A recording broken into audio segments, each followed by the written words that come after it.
Hey everyone, Firescale Audiobooks here. If there's a novel you'd love to hear more of, you can support us on Patreon or Ko-fi. Depending on your tier, I'll make extra parts just for the stories you're most excited about. Usually I can only upload 4 to 5 parts of each novel, but with your support we can go beyond that.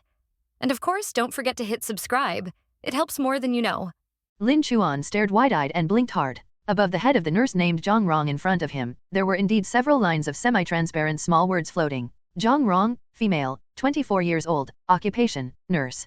Favorability, -10, angry. Hey, what are you looking at? I'm asking you a question, are you feeling unwell? Zhang Rong's voice rose a few octaves, her brows furrowing. She had kindly come over to inquire, but this young man, who seemed to have been struck by lightning and brought in, was staring straight at her face without saying a word. It was truly baffling. Lin Chuan then realized what was happening and quickly waved his hands. No, I'm fine, nothing's wrong. I'm sorry, I was probably a little dazed from being struck by lightning. My mind hadn't quite processed it yet. As he spoke, he nervously stared at the top of Zhang Rong's head. Sure enough, after he apologized, the number after that line of text jumped, changing from -10 to -5. It can even change. Lin Chuan felt his heart pounding like a drum, even more thrilling than when the lightning struck. Seeing his sincere apology, Zhang Rong's expression softened slightly. She picked up the medical record folder hanging at the foot of the bed and began to write, "Your name is Lin Chuan, right? 24 years old? Your colleague filled in your workplace information, saying you were struck by lightning while sheltering from the rain at a bus stop.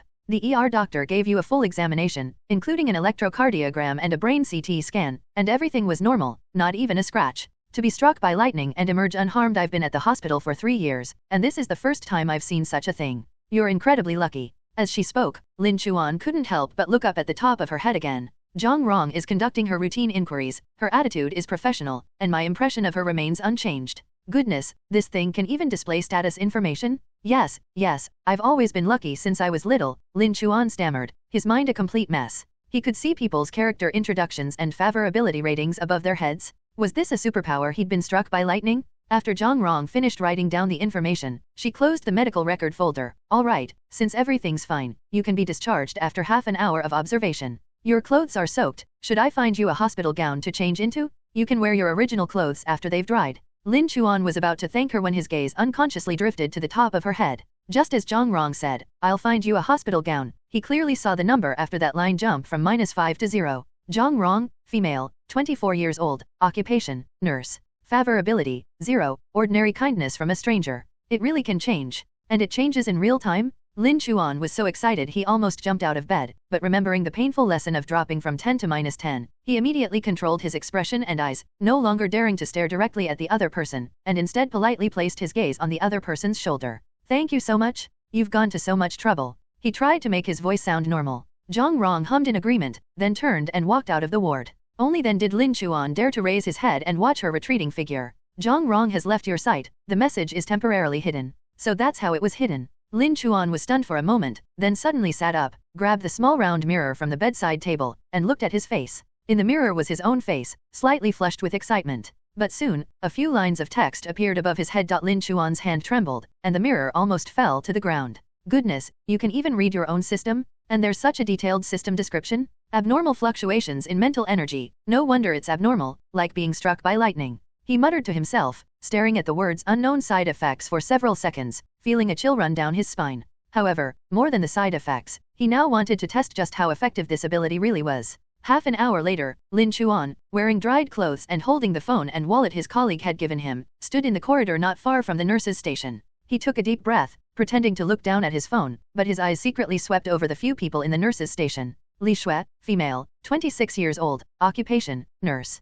Favorability, 5, stranger. Wang Fang, female, 35 years old, occupation, head nurse. Favorability, 0, businesslike. They were all single digits, which was normal. As he was looking at them, Zhang Rong came out of the treatment room carrying a tray, and their eyes met. Lin Chuan immediately looked away, but his peripheral vision still caught a glimpse of the numbers above her head. Affection level, 5, somewhat curious about him. Curiosity? Because you were the one who got struck by lightning and was unharmed? Or because of your strange behavior just now? You haven't left yet. Zhang Rong walked over and asked casually. I'm leaving now, thank you so much, Nurse Zhang." Lin Chuan made a point of calling her by her surname, his smile sincere. Zhang Rong was taken aback. "You know my last name?" Lin Chuan thought to himself, "Of course I know, it's written all over your head." But he said aloud, I just heard your colleague calling you. Oh, Zhang Rong nodded, not paying much attention. Go back and get some rest. Although the checkup was fine, if you experience any dizziness or nausea, come back for a follow-up checkup immediately. Okay, definitely. Lin Chuan nodded repeatedly, then turned and strode towards the elevator. Just as the elevator doors closed, he couldn't help but look back one last time.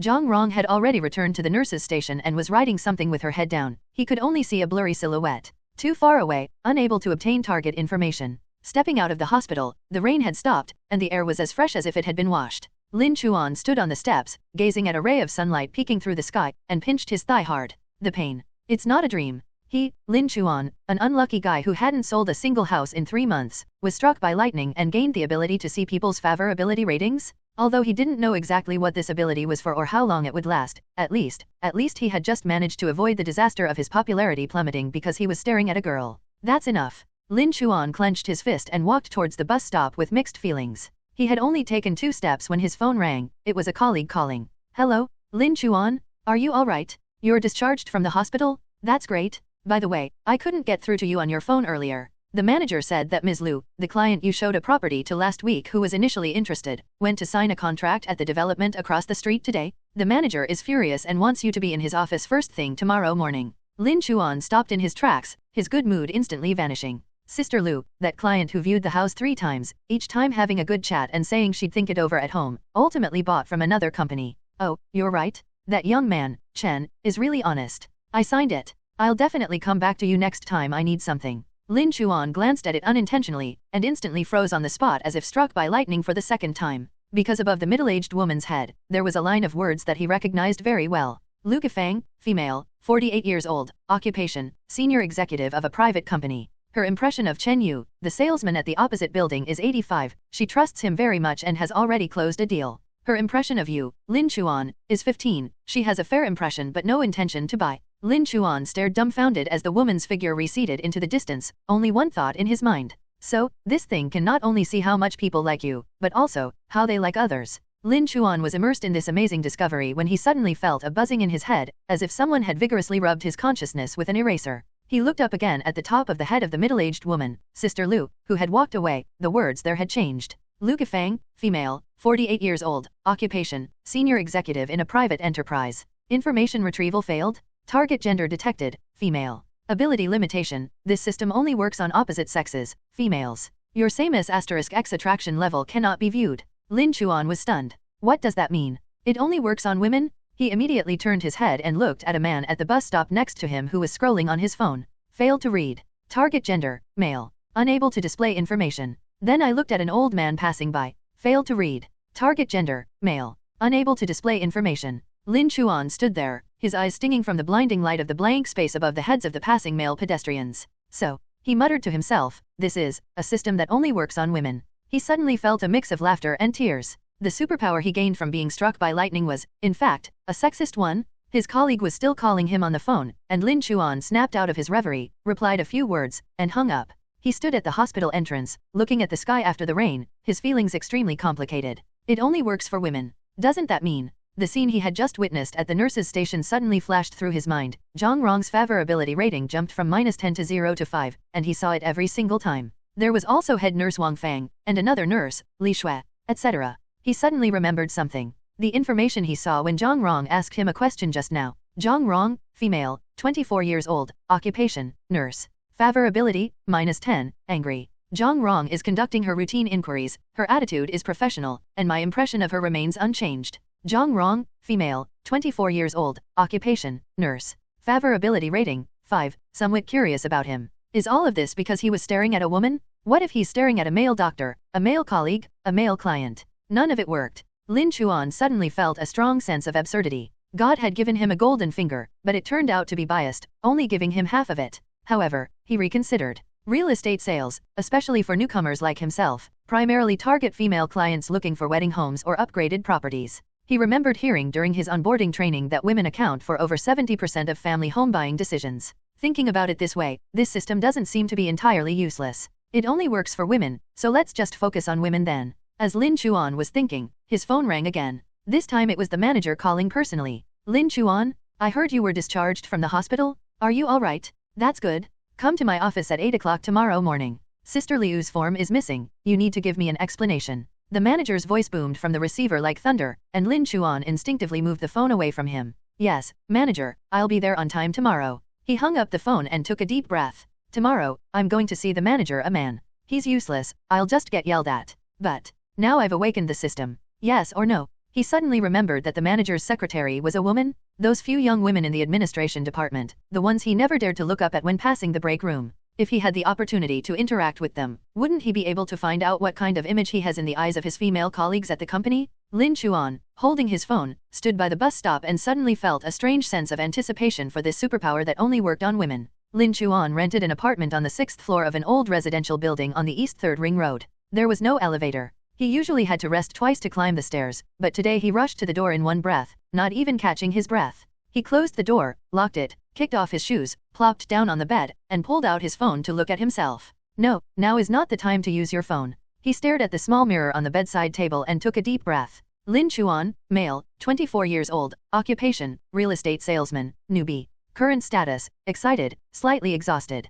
Special ability, Favorability Visualization System, activated. They've arrived. He silently asked himself, System, is there any instruction manual? Function introduction? New player gift pack. The words above my head in the mirror began to change. Host active query detected. Retrieving system instructions. Lin Chuan's eyes widened in disbelief. There really was one. User guide to the Favorability Visualization System, simplified version. 1 Basic functions, allows you to view basic information and favorability ratings from women of the opposite S**x favorability range, -100-100. Negative numbers represent dislike/antipathy, 0-20 represents stranger/normal, 20-50 represents friendly/interested, 50-80 represents trust/favorability, and above 80 represents intimacy/special feelings. 2 Gaining favorability, interacting with the target, fulfilling their wishes, solving their difficulties, and meeting their needs will all increase favorability. Note, inappropriate words or actions will decrease favorability, please act with caution. 3 Favorability reward, when any target's favorability towards you reaches 100 for the first time, you will receive a system reward.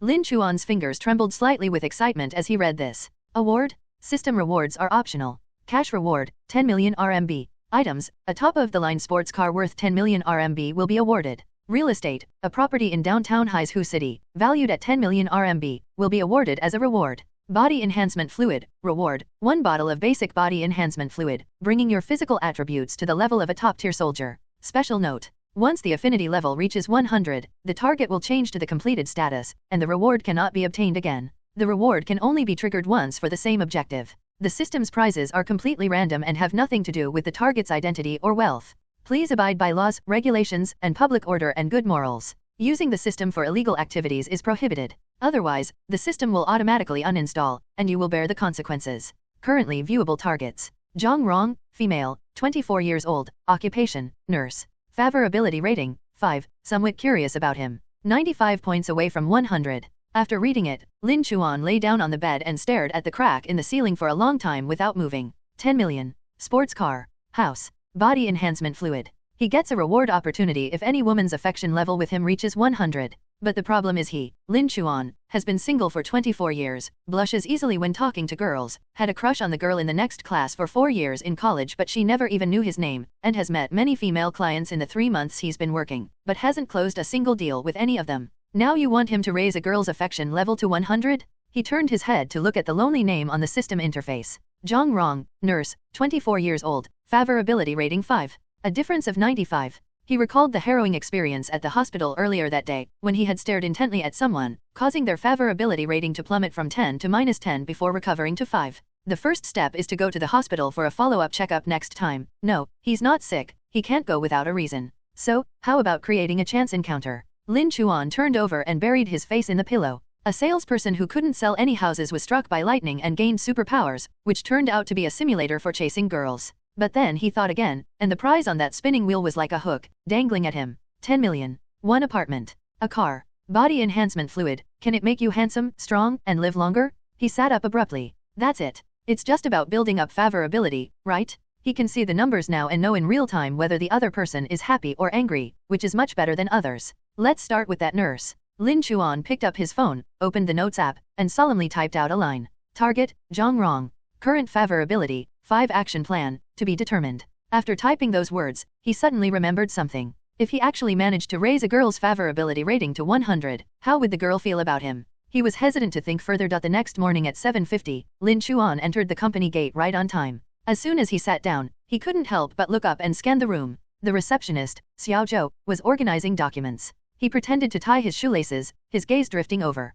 Zhou Min, female, 23 years old, occupation, receptionist. Favorability rating, 10, a familiar colleague. Sister Li from the administration department passed by with a teacup in her hand. Li Luo, female, 34 years old, occupation, administrative supervisor. Favorability rating, 5, a newcomer I don't remember much about. Chen, the finance manager, sat in the corner scrolling through her phone. Chen Yu, female, 25 years old, occupation, finance. Favorability rating, 8, she's decent looking, but we don't interact much. Lin Chuan felt a bit conflicted. It turned out that in the eyes of his female colleagues at the company, he was just a familiar face, no impression, someone who looked alright but with whom he had no interaction, a nobody. Just then, the manager's office door opened, and a gloomy face peeked out. Lin Chuan, come in. Lin Chuan's heart tightened, and he forced himself to go inside. The next 20 minutes were the most agonizing 20 minutes he had endured since joining the company. The manager slammed his fist on the table, berating him for having 0 sales in 3 months of showing properties, for letting the other party steal Sister Liu's deal due to a lack of ability, and for not passing his probation period if he continued like this. Get out. If you don't close a deal next month, you're fired. When Lin Chuan was kicked out, the entire office area fell silent for a second, and then everyone tacitly lowered their heads and continued working. He sat back down at his workstation and stared blankly at the computer screen. 0 sales. 3 months. The trial period won't end. That 10 million in the system, that apartment, is as far away as a cloud in the sky. Just as I was feeling down, the sound of high heels suddenly came from the doorway. Thump, thump, thump. The pace was neither too fast nor too slow, each step was steady and deliberate, carrying a natural ease. Lin Chuan subconsciously looked up. A woman is walking in through the door. She wore a sharply tailored black suit dress over a white silk blouse, the collar slightly open to reveal a section of her slender neck. Her hair was loosely tied in a bun at the back of her head, with a few stray strands falling down, making her face appear even more exquisite, not the sweet kind of exquisiteness, but a sharp, mature woman's exquisiteness. She was carrying a Hermes bag in one hand and holding her phone in the other, looking down at something without glancing at anyone. But the atmosphere of the entire office area changed. Some of the male colleagues glanced furtively, while others pretended to get water and stood up to look. The female colleagues exchanged glances and whispered among themselves. Lin Chuan was stunned. It wasn't because the other person was particularly beautiful, although she was undeniably stunning, but because the moment his gaze swept over her, the system interface above his head suddenly popped up on its own. High-value target detected. Suqing, female, 32 years old, occupation, investor/entrepreneur. Personal assets, estimated over 100 million RMB. Current home purchase intention, detached villa, budget 30 million plus RMB, urgent need to purchase, has viewed 7 properties but is not satisfied with any of them. Current favorability towards you, 0, who are you? Lin Chuan's hand holding the mouse trembled slightly. It wasn't nervousness, it was excitement. A villa worth over 30 million. Urgently need to buy. Have looked at 7 properties but none are satisfactory. This is the legendary big client? The kind that comes knocking on your door? The manager's earlier outburst flashed through his mind. If you don't close a deal next month, you're fired. The person in front of him might be his lifeline. But the question is, how do I start a conversation? Suqing had already walked to the front desk, her voice calm and composed. I'm looking for your manager, we have an appointment. The receptionist, Xiao Zhou, stood up a little nervously. Is this general manager so? The manager is in his office, I'll take you there. No need, I'll go myself. After she finished speaking, she walked inside, passing by Lin Chuan's workstation. Lin Chuan caught a glimpse of the numbers above her head out of the corner of his eye. Affection level, 0, who are you? 0. Complete strangers. But Lin Chuan noticed a detail. As she passed by, her gaze inadvertently swept over the folder of real estate information spread out on his desk. It was the latest villa development, which he had just picked up from the company's archives yesterday and hadn't had time to put away yet. She paused slightly, then continued walking. Lin Chuan's heart raced. She saw it. Was she interested in the development, or was it just a casual glance? Regardless, this is his only chance. The manager's office door closed. Lin Chuan waited anxiously for 15 minutes, during which time he saw Suqing's favorability rating jump twice. For the first time, it went from 0 to -5. Lin Chuan's heart tightened. The second time, it went from -5 to -10. He almost stood up. What's going on? Did the manager anger someone? 5 minutes later, the door opened.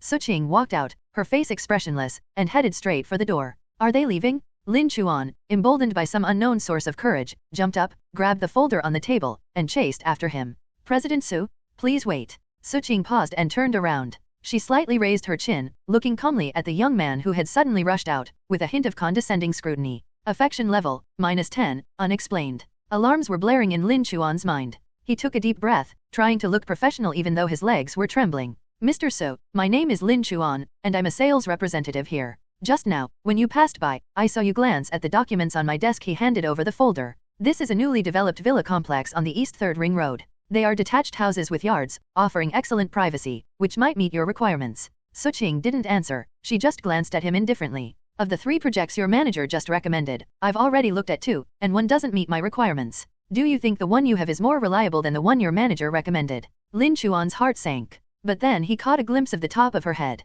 Suqing is assessing your professionalism. Favorability, -10 rightward arrow -5, slightly surprising, this person actually dared to chase after me. Something has changed. His mind raced. The system said that fulfilling her needs would increase her favorability. What were her needs? She urgently needed to buy something. She had looked at 7 options and wasn't satisfied with any of them. Why are you not satisfied? He doesn't know, but he can ask. Mr. So, I don't know why you weren't satisfied with the previous listings, but if you'd like me 10 minutes, I can first understand your needs and then determine if this listing is suitable. If it's not suitable, you won't lose anything. He paused, then added, I see you came alone today. You probably don't want to be surrounded by too many people, right? Suqing's eyes flickered slightly. Affection level, -5 rightward arrow 5, interesting. She finally reached out, took the folder, and glanced at it. I know this development, she said, closing the folder. The one in Chaoyang district, developed by Vank. The apartment layouts are decent, but the surrounding amenities are just average. Lin Chuan's heart tightened. She had already investigated. But he immediately realized, have you actually gone to see it in person? No. Then would you be willing to go take a look today? Lin Chuan was determined. I'll go with you. If you're not satisfied after seeing it, you can leave. If you are, we can talk again. Suqing looked at him and suddenly smiled softly. The smile was faint, but her overall aura softened considerably. You're quite outspoken, she said, handing the folder back to him. Fine, I'm free this afternoon anyway, so I'll go with you. Lin Chuan's heart skipped a beat. Success? As the two walked out of the company gate one after the other, Lin Chuan caught a glimpse of several colleagues in the office looking up at him with complicated expressions. But he didn't have time to worry about that. He had only one thought in his mind, this was the right move. The real battle is yet to come. An hour later, in the villa area, Lin Chuan showed Suqing 3 sets of shows. She said the first set of clothes had a small yard. She said the second set of furniture didn't have good lighting. In the third room, she stood in front of the floor-to-ceiling window of the master bedroom on the 2nd floor, looking out at the garden, without saying a word. Lin Chuan stared nervously at the top of her head. Suqing is considering it. Favorability rating, 5 rightward arrow 10. This apartment layout is slightly better than the one she saw before. A little better? Just a little better. His mind raced. The system said fulfilling her needs would increase her favorability rating, but what exactly were her needs? Privacy? Complementary amenities? Potential for appreciation in value? He recalled that when she was looking at the apartment, she paid special attention to the windows of each room and even asked about the neighbors. Mr. So, he began tentatively, were you dissatisfied with the discs you looked at before because of their lack of privacy? Suqing turned to look at him, a hint of surprise in her eyes. Go on. Lin Chuan, mustering his courage, said, the selling point of this villa is its privacy. It has a large front-to-back distance, the neighbors are far away, and none of the bedroom windows face the neighbors. Moreover, the developer can help the owners install green plant partitions, making it virtually impossible to see inside from the outside. If you need, I can also help you coordinate to buy the villa next door, open it up in the middle, and completely solve the privacy problem. Suqing looked at him and remained silent for a few seconds. Favorability rating, 10 rightward arrow 15. This salesperson is pretty good. 15? Lin Chuan's heart pounded. Suqing turned around, glanced at the garden outside the window again, and said casually, how much is that one next door? Lin Chuan was stunned for a moment, then realized she wanted to buy 2 sets. Combine them? He quickly pulled out the brochure. The apartment next door has the same layout, and the asking price is also 38 million. If you buy both, I can help you apply for a discount from the developer. No application needed, Suqing interrupted him. Full payment, both units. Sign the contract today. Lin Chuan felt that there might be something wrong with his ears. You mean? I said, I want both sets. Suqing turned to look at him, a hint of amusement in her eyes. What, you can't sell them? It's sold? It's sold. Lin Chuan almost jumped up on the spot. I'll contact the manager right away. No, I'll take you back to the company to sign the letter of intent first. His hand was shaking as he took out his phone. 38 million for one set, 2 sets would be 76 million. His commission. He dared not calculate any further. On the way back, Suqing, sitting in the back seat, suddenly asked, what's your name again?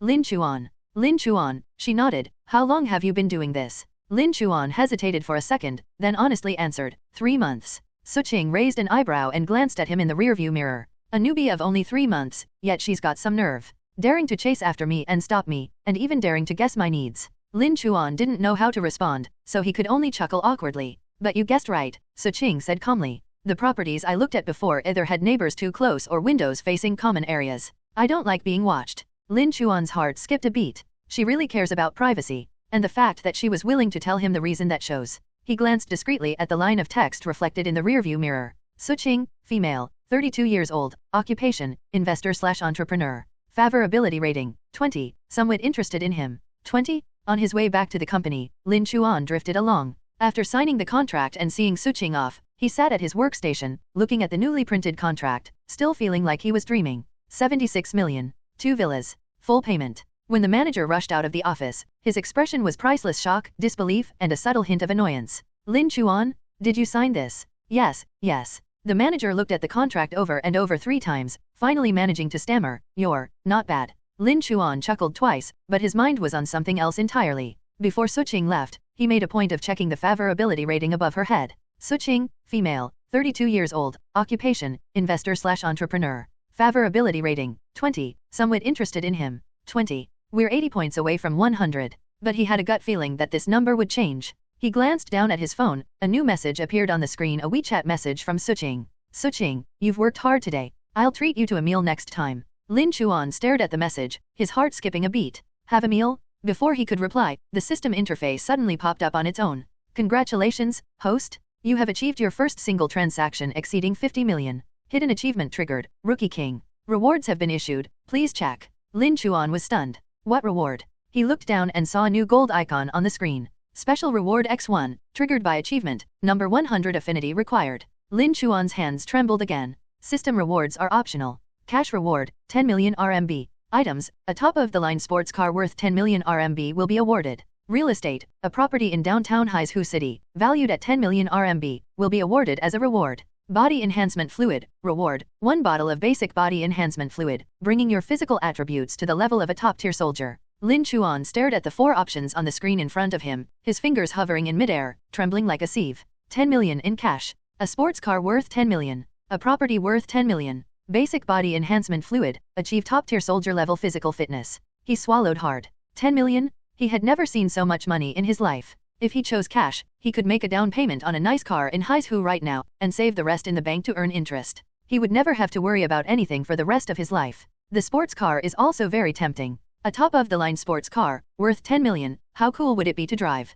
Those girls who used to ignore him would probably line up to add him on WeChat. A house is more practical. A house in downtown Haizhu is worth 10 million yuan, it's a symbol of status. You won't have to worry about being looked down upon for not owning a house when you go on blind dates. But, top-tier soldier level. What does it mean to have physical fitness at the level of a top-tier soldier? Countless images flashed through his mind, doing 100 push UPS with one hand, running 10 kilometers without getting out of breath, fighting 10 people at once, or, he dared not think about it. But he knew that money could be earned again, houses could be bought again, and cars could be replaced later. However, body enhancement fluid is not always available. This time it was an achievement reward, and they actually let him choose directly. What to choose? Do I even need to think about it? Lin Chuan took a deep breath and pointed to the 4th option. Body enhancement fluid, beginner level. The screen flashed, and a line of text popped up. Congratulations, host. You have obtained basic body enhancement fluid X1. The reward has been sent to your system account. Please check. Friendly reminder, this strengthening solution is quite potent. It is recommended to use it in a private and safe environment. The application process takes approximately 30 minutes and may be accompanied by some degree of discomfort. 30 minutes? Lin Chuan felt a little uneasy, but mostly he was filled with anticipation. He glanced at the time, it was 7:30 p.m. It was already dark outside, and he was home alone. Right now, he took a deep breath and silently recited in his mind, take it out. The next second, a small glass bottle appeared out of thin air in front of him. The bottle was about the length of a palm, filled with a pale golden liquid that shimmered slightly under the light, like flowing amber. Lin Chuan unscrewed the bottle cap, brought it close, and smelled it. There was no smell. He hesitated for a second, then tilted his head back and gulped it down. The liquid slid down my throat, cool and milder than the mint flavor from last time, almost like drinking water. Then, nothing happened. Lin Chuan waited for 5 seconds, 10 seconds, 30 seconds.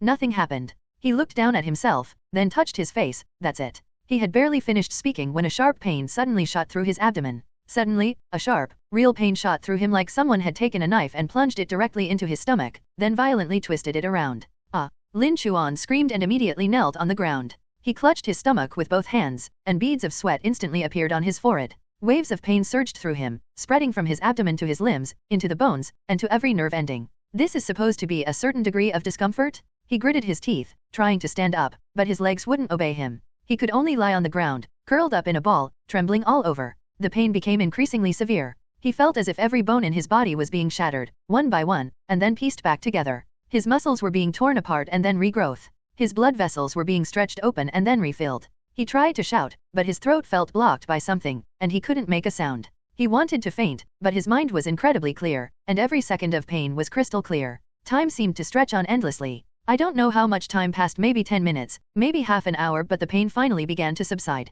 Lin Chuan lay on the ground, his whole body soaked in sweat, as if he had just been pulled out of the water. He was panting heavily, and his fingers were still trembling slightly. Then he felt it. Things are different now. First, there was breathing. He had never felt breathing so smoothly before, as if his entire lungs had been reopened, and with each inhale he could draw in the deepest part of his lungs, with oxygen flowing into his body continuously. Then there was his heartbeat. He could clearly feel his own heartbeat, strong and powerful, one beat after another, like a sophisticated engine in operation. Then comes strength. He clenched his fist, feeling a solid sense of control. He felt like he could kill a bull with a single punch. Lin Chuan slowly got up and stood up. He looked down at his hands. The skin on my hands hadn't changed much, but the veins were more prominent than before. They weren't the kind that bulged out menacingly, but rather just the right amount of lines, each one exuding a sense of power. He lifted his t-shirt and glanced at it. Abdominal muscles. It wasn't the kind of faint, barely visible lines, but genuine six-pack abs, neatly arranged on the abdomen, with clear lines and not an ounce of excess fat. Further up,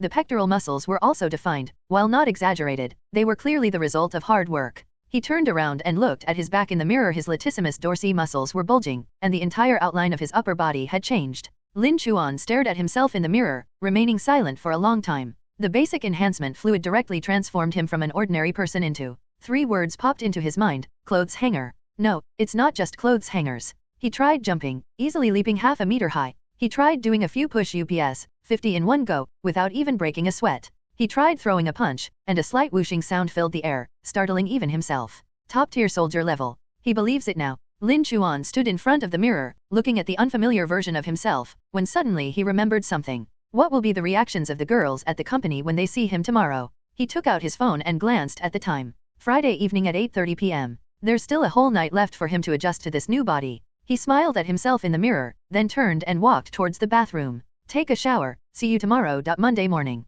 Lin Chuan stood in front of the mirror, spending 3 times longer than usual tidying himself up. It's not about being vain. It was unavoidable. Since being modified by the enhancement fluid, he felt like he had a completely different body. He stared at himself in the mirror for a long time after waking up in the morning before he could barely get used to his new face. He used to be just an ordinary passerby, but now he's someone even he's embarrassed to look at. He chose a dark blue shirt, sleeves rolled up to his elbows, revealing his well-defined forearms. One button was undone at the collar, revealing a glimpse of his collarbone. He wore black casual trousers, which made his legs appear long and his waist narrow. He turned around in front of the mirror and nodded in satisfaction. Go out. An hour later, Lin Chuan stood in front of that familiar office building. Looking up at the real estate company's logo, he suddenly felt a little dazed. 5 days ago, he was a low-level salesman here, getting a severe scolding from the manager, and hadn't made a single sale in 3 months. 5 days later, he had 1.63 million in sales commission in his bank account, the physique of a top-tier soldier king, and a system in his pocket that could see women's favorability ratings.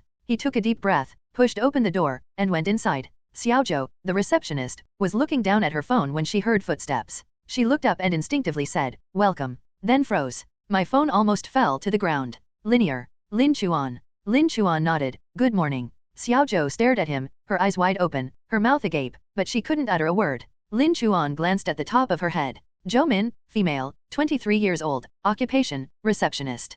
Favorability, 10 rightward arrow 25, is this Lin Chuan? It rose 15 points, without doing anything. Lin Chuan suppressed a laugh and walked straight inside. The sales department was on the 2nd floor. The stairs weren't long, but with every step he took, he could feel the gazes behind him. Several female students from the administration department were coming downstairs, brushing past him. He heard a gasp behind him, followed by a suppressed gasp. Who's that? The new guy? No way, it seems to be the sales department. Are there any guys this handsome in the sales department? I've never seen anyone like him before. Keep your voice down. Lin Chuan didn't turn around, but his eyes swept over the tops of their heads out of the corner of his eye. Affection level, 0 rightward arrow 10. Wow, so handsome. Affection level, 5 rightward arrow 15. Look at him. Look at him. Look at him. Affection level, 3 rightward arrow 13. Why did he go to the sales department? His lips curled slightly upward, just showing his face instantly added 10 points to his favorability rating. No wonder plastic surgery is so popular in South Korea. Push open the door to the sales department. 7 or 8 people from the sales department had already arrived, some were eating breakfast, some were organizing documents, and some were chatting. The moment the door opened, everyone looked up. Then, quiet. A deathly silence. Old Wang was eating a fried dough stick, but he held it in midair and forgot to put it in his mouth. Sister Li, who was organizing documents, dropped the file on the table with a thud. Zhang, who was chatting with his colleagues, suddenly stopped mid-sentence, his mouth agape, looking like a fool. Lin Chuan met their gazes, walked to his workstation, put down his bag, and then glanced back. What's wrong? No one spoke. 3 seconds later, Brother Zhang was the first to react. Linear. Lin Chuan? Is that you? Lin Chuan laughed. Who else could it be but me? Brother Zhang jumped up, circled him twice, looked him up and down, and stared at him like he was an alien. You little brat UFG, did you get plastic surgery? No, Lin Chuan said innocently, I've just been working out recently. Workout. Sister Li chimed in, do you think I'm blind? Working out can make you look like this? Were you like this before? Lin Chuan shrugged, maybe I didn't pay attention to skincare before. Sister Li stared at him for a long time, finally managing to stammer, you've taken good care of yourself. The number above my head jumped up. Li Liwa, female, 34 years old, occupation, administrative supervisor. Favorability rating, 5 rightward arrow 18. How did this guy suddenly become so handsome? Old Wang finally put the fried dough stick in his mouth, muttering as he chewed, young people are just different. He's like a completely different person after just 3 days. Just then, a familiar yet annoying sound of footsteps came from the doorway. Everyone quieted down and returned to their seats in unison. Lin Chuan knew who had come. Manager, Wang Jiangguo. Wang Jiangguo walked in carrying a teacup, his gaze sweeping around before finally settling on Lin Chuan. Then he paused. The teacup hovered at my lips, but I forgot to drink it. He looked at Lin Chuan, his brows furrowing, a hint of confusion in his eyes. Who is this person? Why is he sitting in Lin Chuan's seat? Lin Chuan greeted him proactively, good morning, manager. Wang Jiangguo was stunned for a moment, then his eyes slowly widened. Linear. Lin Chuan. It's me. Wang Jiangguo stared at him for a full 5 seconds, then walked in, circled him once, his expression as complicated as if he had swallowed a fly. You are. I've been working out, Lin Chuan answered quickly, I recently started working out. Wang Jiangguo opened his mouth as if to say something, but in the end he didn't say anything. He just nodded, turned around, and walked into his office. The moment the door closed, Lin Chuan heard a mutter from inside, something's weird. The sales department was bustling again. Old Wang continued eating his fried dough sticks, Sister Li started organizing documents, and Brother Zhang leaned over to ask him for his fitness secrets. Lin Chuan's lips curled up slightly. The basic body enhancement liquid was working well. Lin Chuan rubbed his temples, put down his phone, leaned back in his chair, and began to seriously consider something. Target. He didn't come to the sales company to just coast along. With the system in hand and the enhancement fluid at his disposal, he couldn't stay an ordinary salesman forever. He needs a goal. Short-term and long-term goals, one by one. He looked up, his gaze sweeping across the entire sales department. Old Wang, male, pass. Sister Li, female, 34 years old, favorability rating 18. But Sister Li has a husband and children, and he doesn't plan to get involved. Brother Zhang, male, pass. The new intern, Xiao Lu, male, passed. His gaze swept past the people and toward the doorway. Front desk.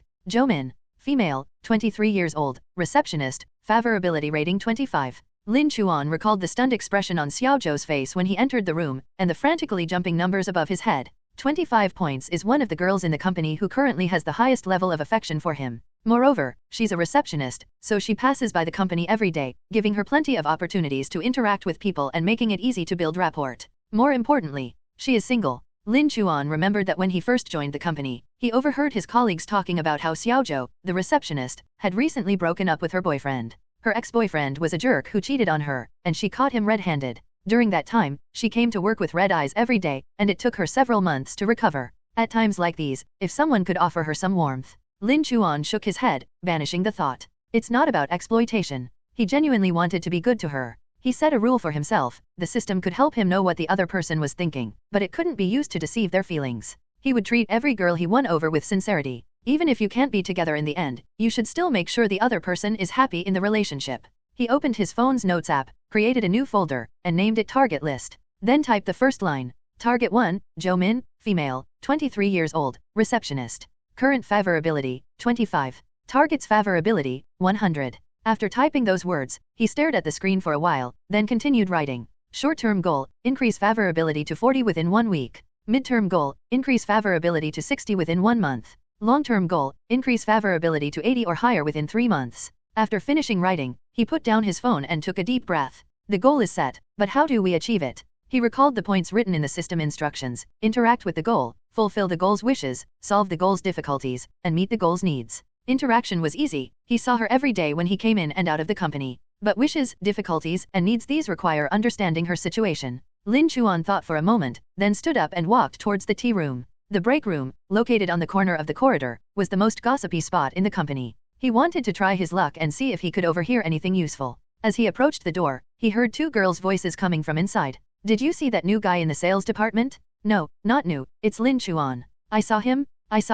My god, how did he suddenly become so handsome? I never noticed before. I heard she's been working out, but this is way too much. She looks like a completely different person. Who cares about him? He's handsome now, that's all that matters. Hey, do you think he has a girlfriend? I don't know, I don't think so. I've never heard of it before. So, do you have any ideas? Oh dear, don't talk nonsense. Lin Chuan stood at the door, unsure whether to go in or back. He glanced around and saw 2 female staff members from the administration department in the break room, whom he didn't recognize. But he recognized the numbers above their heads. Affection level, 15, he's coming. Affection level, 12, don't look at me, don't look at me, don't look at me. Lin Chuan suppressed a laugh, pretended not to hear anything, went inside to pour himself a glass of water, and then left as if nothing had happened. As he stepped out of the tea room, he heard a suppressed scream behind him. Lin Chuan's lips curled up slightly. It's almost like a celebrity effect now, not bad, I like it. Back at his workstation, he continued to ponder Jo Min's matter. The receptionist's working hours are 9 a.m. to 6 p.m., with a 1-hour lunch break. If he wants to improve his relationship with her, he has to choose a time when she's not busy. She's usually quite busy when she first arrives at work in the morning, as she's organizing the previous day's materials. Around 3 or 4 in the afternoon, there are fewer visitors, so she has some free time and sometimes looks down at her phone. This period of time presents the best opportunity. Lin Chuan glanced at the time, it was 10 a.m. 5 hours left. He turned on his computer and began working on the task at hand. Although he now has the system and the enhancement fluid, he can't neglect his primary job. He's already received a commission of 1.63 million, but if he wants to stay in this industry long-term, performance is the only true measure of success. He flipped through the client information in his hand, found a few who were interested but hadn't yet made a purchase, and called them one by one to schedule a time. When he made the 3rd call, he suddenly remembered something. The system can only see the level of favorability, but it doesn't know the other person's needs. If he wants to help Jo Min solve her problems and meet her needs, he needs to know what she needs first. The best way to find out what she needs is just ask. But not now. He doesn't know her well yet, and asking her random questions would only seem strange. He needs an opportunity. A natural, unobtrusive opportunity that would allow him and her to exchange a few more words. At 3:20 p.m., Lin Chuan stood up, picked up the water glass on the table, and walked towards the front desk. I didn't go directly to her, I just happened to be passing by. As he approached the front desk, he slowed his pace and glanced at it out of the corner of his eye. Jo Min was looking down at her phone screen, her brows slightly furrowed. She seemed to be texting someone, her fingers were tapping rapidly on the screen, and her expression wasn't pleasant. Lin Chuan glanced at the top of her head. Jo Min, current status, irritable, currently arguing with someone. Quarrel? With whom? He slowed his pace, pretending to look at his phone, and walked slowly past her. As he walked past the front desk, he caught a glimpse of her phone screen out of the corner of his eye, a WeChat chat window with a male profile picture. He couldn't make out the last few messages, but he did see a few words. What right do you have to tell me what to do? We've broken up. Don't come looking for me again. Lin Chuan's heart skipped a beat. Ex-boyfriend? That cheating scumbag? He kept walking forward without stopping, but his mind was already racing. Jo Min is arguing with her ex-boyfriend. That jerk is still harassing her even after they broke up. She's annoyed, angry, and probably a little sad. Is this considered difficult? Does this count as a demand? He walked to the end of the corridor, stopped, leaned against the wall, and pretended to reply to a message. He was actually waiting. 3 minutes later, Jo Min stood up and walked towards the restroom. She walked quickly with her head down, but Lin Chuan noticed her eyes were a little red. He hesitated for a second, then followed. It wasn't stalking, it just so happened that he also went to the restroom, which was next to the reception desk, so he could easily explain it away. He walked to the bathroom door and just happened to see her coming out. She had her head down and didn't see him, almost bumping into him. Careful. Lin Chuan reached out to support her, but didn't touch her. Jo Min suddenly looked up, saw it was him, paused for a moment, then quickly lowered her head and wiped her eyes with her sleeve. Yes, I'm sorry. I'm fine, Lin Chuan said softly. Are you all right? Jo Min paused for a moment, then looked up at him. Her eyes were indeed red, and there was a little moisture on her eyelashes. She clearly hadn't expected him to ask that, and opened her mouth, unsure how to answer for a moment. Lin Chuan looked at her, didn't press for details, and simply said, if you need any help, Feel free to ask me. My workstation is in the sales department, you know. After saying that, he stepped aside to make way and went into the restroom himself. He didn't turn around, but he knew she was watching him. 3 minutes later, when he came out of the restroom, there was no one at the front desk. Jo-min returned to her seat, head down, seemingly tidying up something. Lin Chuan glanced at her as he passed by. The number above her head changed. Jo-min, female, 23 years old, occupation, receptionist. Favorability, 25 rightward arrow 28, was he, just showing concern for me. It rose by 3 points. Not many, but the direction is right. Lin Chuan returned to his workstation and continued making phone calls. At 5:40 p.m., as he was getting ready to leave work, his phone suddenly vibrated. It was a WeChat friend request from Jo-min. The note only had 3 words, I am the receptionist. Lin Chuan clicked accept. 2 minutes later, she sent a message. Jo-min, thank you for earlier. I'm fine, I just had some troubles. Lin Chuan looked at the message, thought for a moment, and replied. Lin Chuan, it's good that you're alright. If you need any help in the future, feel free to contact me. After sending the message, he put his phone away, packed his things, and left work. As I walked out of the company gate, the setting sun shone brightly on my face. He glanced back at the front desk. Jo-min was still sitting there, looking down at her phone, a slight smile playing on her lips. Jo-min, favorability rating, 28 rightward arrow 30, he seems quite nice. Lin Chuan smiled, turned around, and walked into the sunset. Objective 1,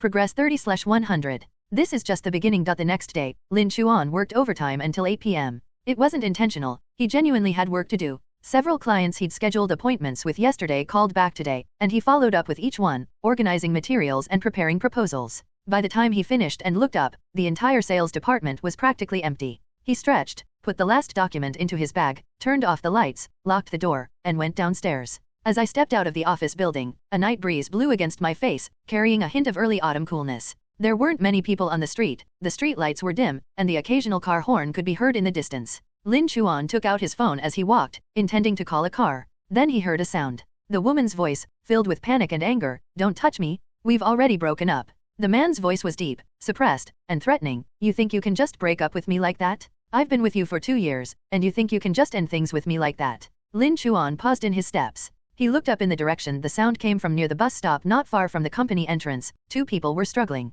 A woman stood with her back to him, her wrist being grabbed by a man as she struggled to break free. She wore a light-colored top and had a slender figure, appearing particularly thin under the streetlights. The man was short but strong, wearing a black jacket, and had a fierce look on his face. Lin Chuan narrowed his eyes. He recognized that figure from behind. Jo-min. He walked over quickly. As he got closer, he saw the situation clearly. Jo-min was being pulled back by the wrist by the man, trying to break free but unable to. Her face was filled with terror and anger, her eyes were red-rimmed, and her voice was trembling with tears. "Let go of me? I'll call the police if you do this again." "Call the police?" The man sneered. "Go ahead and call them, try calling one and see what happens. You think the police can control me?" As he spoke, he pulled hard on her hand, and Jo-min stumbled and almost fell. Lin Chuan quickened his pace. But before he could reach her, the man suddenly raised his hand and slapped Jo-min across the face. Snap! The crisp sound was particularly jarring in the night. Jo-min was so hit that she staggered and fell to the ground. She covered her face, and tears welled up in her eyes. The man wasn't finished. He stepped forward and reached out to grab her hair. "That's enough." A hand reached out from the side and gripped the man's wrist tightly. The man paused for a moment, then turned to look at the newcomer. Lin Chuan stood in front of him, his face expressionless, but his eyes were as cold as ice. The man tried to break free, but the hand was like an iron clamp, completely immovable. He struggled twice, his face turning red, but he still couldn't free himself. "Who the hell are you?" The man glared at him. "Mind your own business." Lin Chuan didn't speak, but just glanced down at Jo-min on the ground. She covered her face, tears streaming down her cheeks, a trickle of blood seeping from the corner of her mouth. When she saw it was him, she froze for a moment, then her tears flowed even more fiercely. Lin Chuan. That cry was tinged with sobs, with grievance, and with a hint of dependence she herself was unaware of. Lin Chuan felt a sharp blow to something deep inside him. He turned his head and looked at the man. "She told you to let go, didn't you hear her?" The man felt a little uneasy under his gaze, but refused to back down. "None of your business. She's my girlfriend, I can do whatever I want with her." Before he could finish speaking, he was suddenly sent flying. The moment Lin Chuan let go, he pushed the man forward, causing him to stagger back several steps before finally landing on his backside, sprawling on his back. He scrambled to his feet, intending to rush forward, but as soon as he took a step, he met Lin Chuan's eyes. His gaze was as cold as a knife. The man stopped in his tracks. He looked at Lin Chuan, then at his own wrist that had just been gripped. Several red marks were now visible on his wrist, as if it had been pinched by iron clamps. "You." He swallowed hard, his tone clearly cowering. "You just wait." After saying that, he turned and ran. He ran about 10 meters before turning back and shouting a menacing threat, "You'll remember this." Then it disappeared into the night. Lin Chuan didn't chase after him. He turned around, squatted down, and looked at Zhou Min. "Can you stand up?" Zhou Min nodded, trying to stand up on her own, but her legs gave way and she sat back down on the ground. Lin Chuan reached out and supported her arm, slowly helping her up. She was shaking all over. The handprint on his face was glaringly red, and his lip was cut, with a little blood seeping out. His hair was disheveled, and his clothes were covered in dust. She stood before him, head bowed, shoulders heaving, desperately trying to hold back her tears. Lin Chuan looked at her and suddenly felt a lump in his throat. "Let's go," he said softly, "I'll take you home." Zhou Min raised her head and looked at him. The street light shone on his face, softening his features. His eyes were dark and bright, containing something she couldn't quite describe. Was it concern? Heartache? Or something else entirely? She didn't know, but she knows she feels at peace now. With him around, that scumbag won't dare to come back. She nodded, her voice soft. Lin Chuan hailed a taxi and helped her into it. On the bus, Zhou Min remained silent, leaning back in her seat and staring blankly out the window. Occasionally, she would raise her hand to wipe the corner of her eye, but tears still streamed down her face uncontrollably. Lin Chuan remained silent. He just sat quietly to the side, asking nothing and saying nothing. But he did one thing. He took off his coat and gently draped it over her shoulders. Zhou Min paused for a moment, then turned to look at him. "It's chilly at night," he said. "Wear this." Zhou Min looked at him, her eyes reddening again. But she didn't cry. She just pulled her coat tighter and whispered, "Thank you." 40 minutes later, the taxi stopped at the entrance of an old residential area. Zhou Min lives in a 6-story residential building without an elevator. Her home is on the 4th floor. Lin Chuan paid the fare, got out of the car, and accompanied her to the entrance of the building. "Let me take you up," he said. "It's too late, it's not safe." Zhou Min hesitated for a moment, then nodded. The lights in the stairwell were broken, leaving it pitch black. Lin Chuan turned on his phone's flashlight and walked ahead, illuminating the stairs. Zhou Min followed behind him, walking uphill step by step. When they reached the 3rd floor, she suddenly spoke. "Lin Chuan." Lin Chuan turned around. She stood at the bottom of the 2 steps, looking up at him. The stairwell was dark, with only the light from her phone illuminating him, making his silhouette appear exceptionally reliable. "Thank you," she said, her voice soft and slightly nasal. "I don't know what would have happened if it weren't for you today." Lin Chuan shook his head. "Don't say that. Anyone would have helped." Zhou Min didn't speak, she just looked at him. Then she slowly walked up and stood in front of him. The two were very close. Close enough that he could see the tear stains on her eyelashes that hadn't dried yet, and smell the faint scent of laundry detergent on her. "Lin Chuan," she looked up, gazing into his eyes. You're such a good person." Lin Chuan was taken aback. Then he saw the numbers above her head. Zhou Min, female, 23 years old, occupation, receptionist. Favorability, 30 rightward arrow 40, he saved me. He's so kind. I'm 40. It's not 35, it's 40. They added 10 points directly. Lin Chuan felt conflicted. He had only intended to help her and hadn't planned to increase her favorability with him. But the system didn't lie, her feelings for him had indeed increased significantly because of his actions today. "Let's go," he said, looking away. "I'll walk you to your door." On the 4th floor, Zhou Min took out her key and opened the door. The door opened, revealing a small, clean single room, but it was clear that one person lived there. There was only a pair of slippers by the door and a single cup on the table. She turned around and looked at him. "Would you like to come in and sit down?" she asked, her voice a little nervous. Lin Chuan looked at her and shook his head. "It's too late, you should get some rest. Remember to apply ice to your face, the swelling should go down by tomorrow." Zhou Min paused for a moment, then nodded. Then be careful on the road." Lin Chuan turned and went downstairs. When he reached the 3rd floor, he heard her voice behind him. "Lin Chuan." He turned around. Zhou Min stood at the doorway, leaning halfway out to look at him. "Tomorrow. I'll treat you to dinner tomorrow, okay?" Lin Chuan smiled. "Good." He continued downstairs, and when he reached the 1st floor, his phone vibrated. It's Zhou Min's WeChat. "Zhou Min, thank you so much for today. Good night." Lin Chuan looked at the message and replied with a single word. "Lin Chuan, okay, good night." He put away his phone and walked into the night. As he walked out of the residential compound, he glanced back at the building. A light was on in a 4th floor window, and a small figure stood in front of it, seemingly looking down. He waved. The figure paused for a moment, then raised its hand and waved gently. Lin Chuan smiled, turned, and left. The street lights cast a long shadow over him. He took out his phone, opened the Notes app, and added a sentence after the line Target 1, Zhou Min. Current favorability, 40-60 points away from the target. Then he thought for a moment and added, "But this isn't a game. She really needs someone to protect her." For the next month, Lin Chuan's success was phenomenal, as if he had unlocked a cheat code. It's not the system cheating, it's a combination of the system, hard work, and physical advantages, all working together to create a cheat code. He gets up at 6 every morning, runs 5 kilometers, takes a shower, and arrives at the company at 7:30. Before, he had to arrive at work right on time, but now he's the first one to arrive at the sales department. He didn't waste an hour after arriving early. He organized client information, studied property details, and sent morning greetings to interested clients. By 8:30, when his colleagues were arriving at their posts, he had already made 3 phone calls. In the first week, he sold a 2-bedroom apartment. The client was a single woman in her 30s who viewed the apartment 3 times, each time hesitant to make a decision. When Lin Chuan showed her the apartment, he noticed she was always staring blankly out the window. He glanced at the top of her head. Ms. Li, female, 34 years old, occupation, finance manager. Current status, hesitant, worried about poor lighting.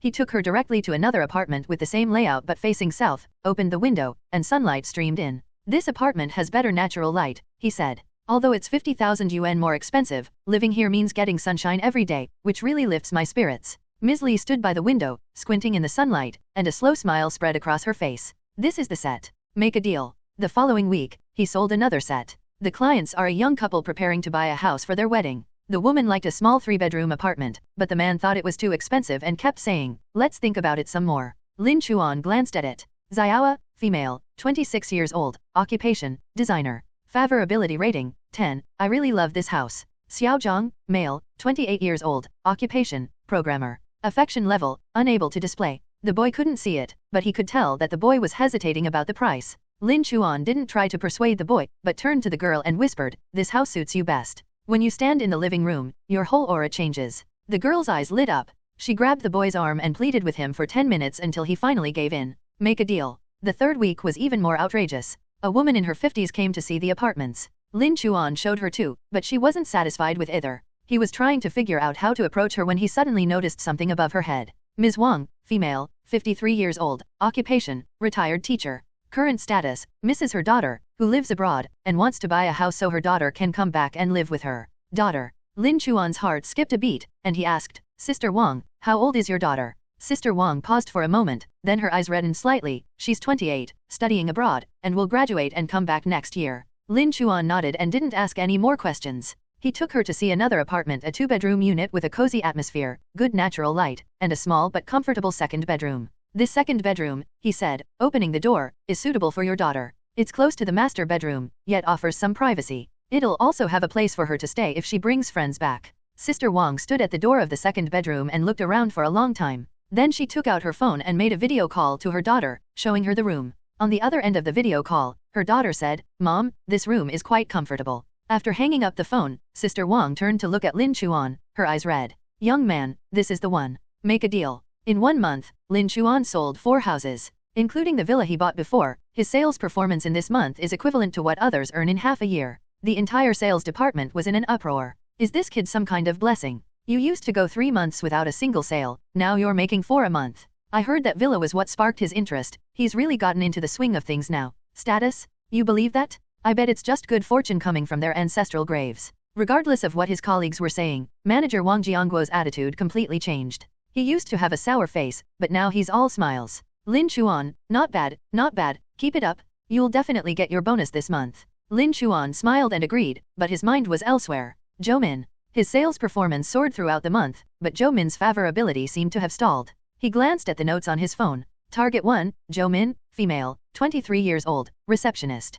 Current favorability, 42. 42. It was 40 a month ago, and it's 42 a month later. It only rose by 2 points. Lin Chuan was a little annoyed. After I took her home that night, she did treat him to dinner the next day at a fast food restaurant downstairs from her office. It was a simple meal, but the atmosphere was quite nice. After the meal, he drove her back to her company, chatting and laughing all the way. He thought this was a good start. But for the next month, no matter how hard he tried, the number seemed to be fixed. He would greet her every time he entered or left the company, and she would respond with a smile, while the numbers above her head remained completely still. He would occasionally bring her a cup of milk tea, and she would accept it and say thank you, but the numbers remained unchanged. One time, she was on duty very late, and he offered to take her home. She hesitated for a moment before agreeing. They talked a lot on the way. She talked about her childhood, her ex-boyfriend, and her struggles in Haizu City on her own. Lin Chuan thought this time he would finally see a slight increase. The result was minus 42. Still 42. He couldn't quite understand it. He saved her that night. Her gaze towards him grew softer, and she would smile, blush, and occasionally lower her head when talking to him, too shy to look at him.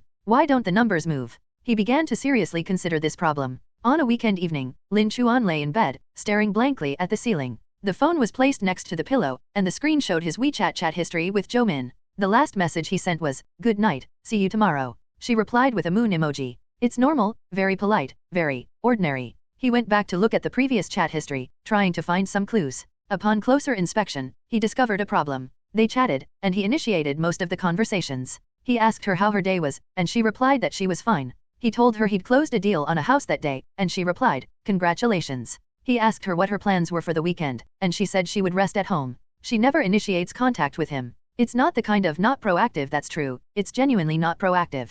Apart from the night she invited him to dinner, she hadn't sent him a single message in over a month. Lin Chuan sat up, opened the system, and stared at Jo-min's information for a long time. Jo-min, female, 23 years old, occupation, receptionist.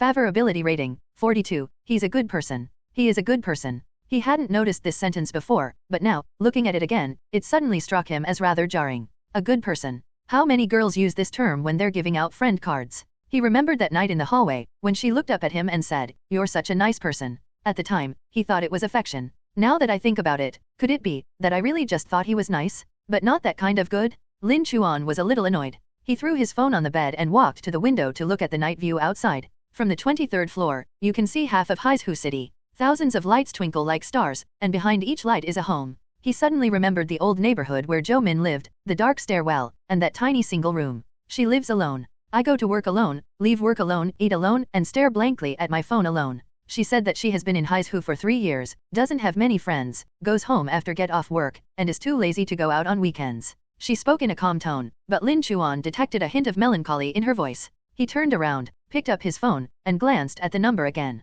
42. It's not that they're not moving, it's that they don't know how to move. He needed to know what she was really thinking. The system can see the affection level, but not the reason. Why is it stuck at 42? What's stopping her? Is it that she doesn't reciprocate his feelings, or does she have some concerns? Lin Chuan thought about it for a long time and finally decided to change his approach. Don't focus on the numbers, focus on her as a person. What does she like? What does she dislike? What does she lack? What does she want? He recalled the events of the past month, trying to piece together a complete picture of Jo-min. She likes to drink milk tea, but only with 30% sugar. She likes spicy food, and she always orders mao shui wang, a spicy Sichuan dish, at company dinners. She doesn't like people mentioning her boyfriend. Her face turns sour whenever it's brought up. She is very diligent in her work and handles her front desk duties in an orderly manner. She would sometimes drift off into a daze, staring out the window, lost in thought. She has 2 cute dimples when she smiles, which are very pretty.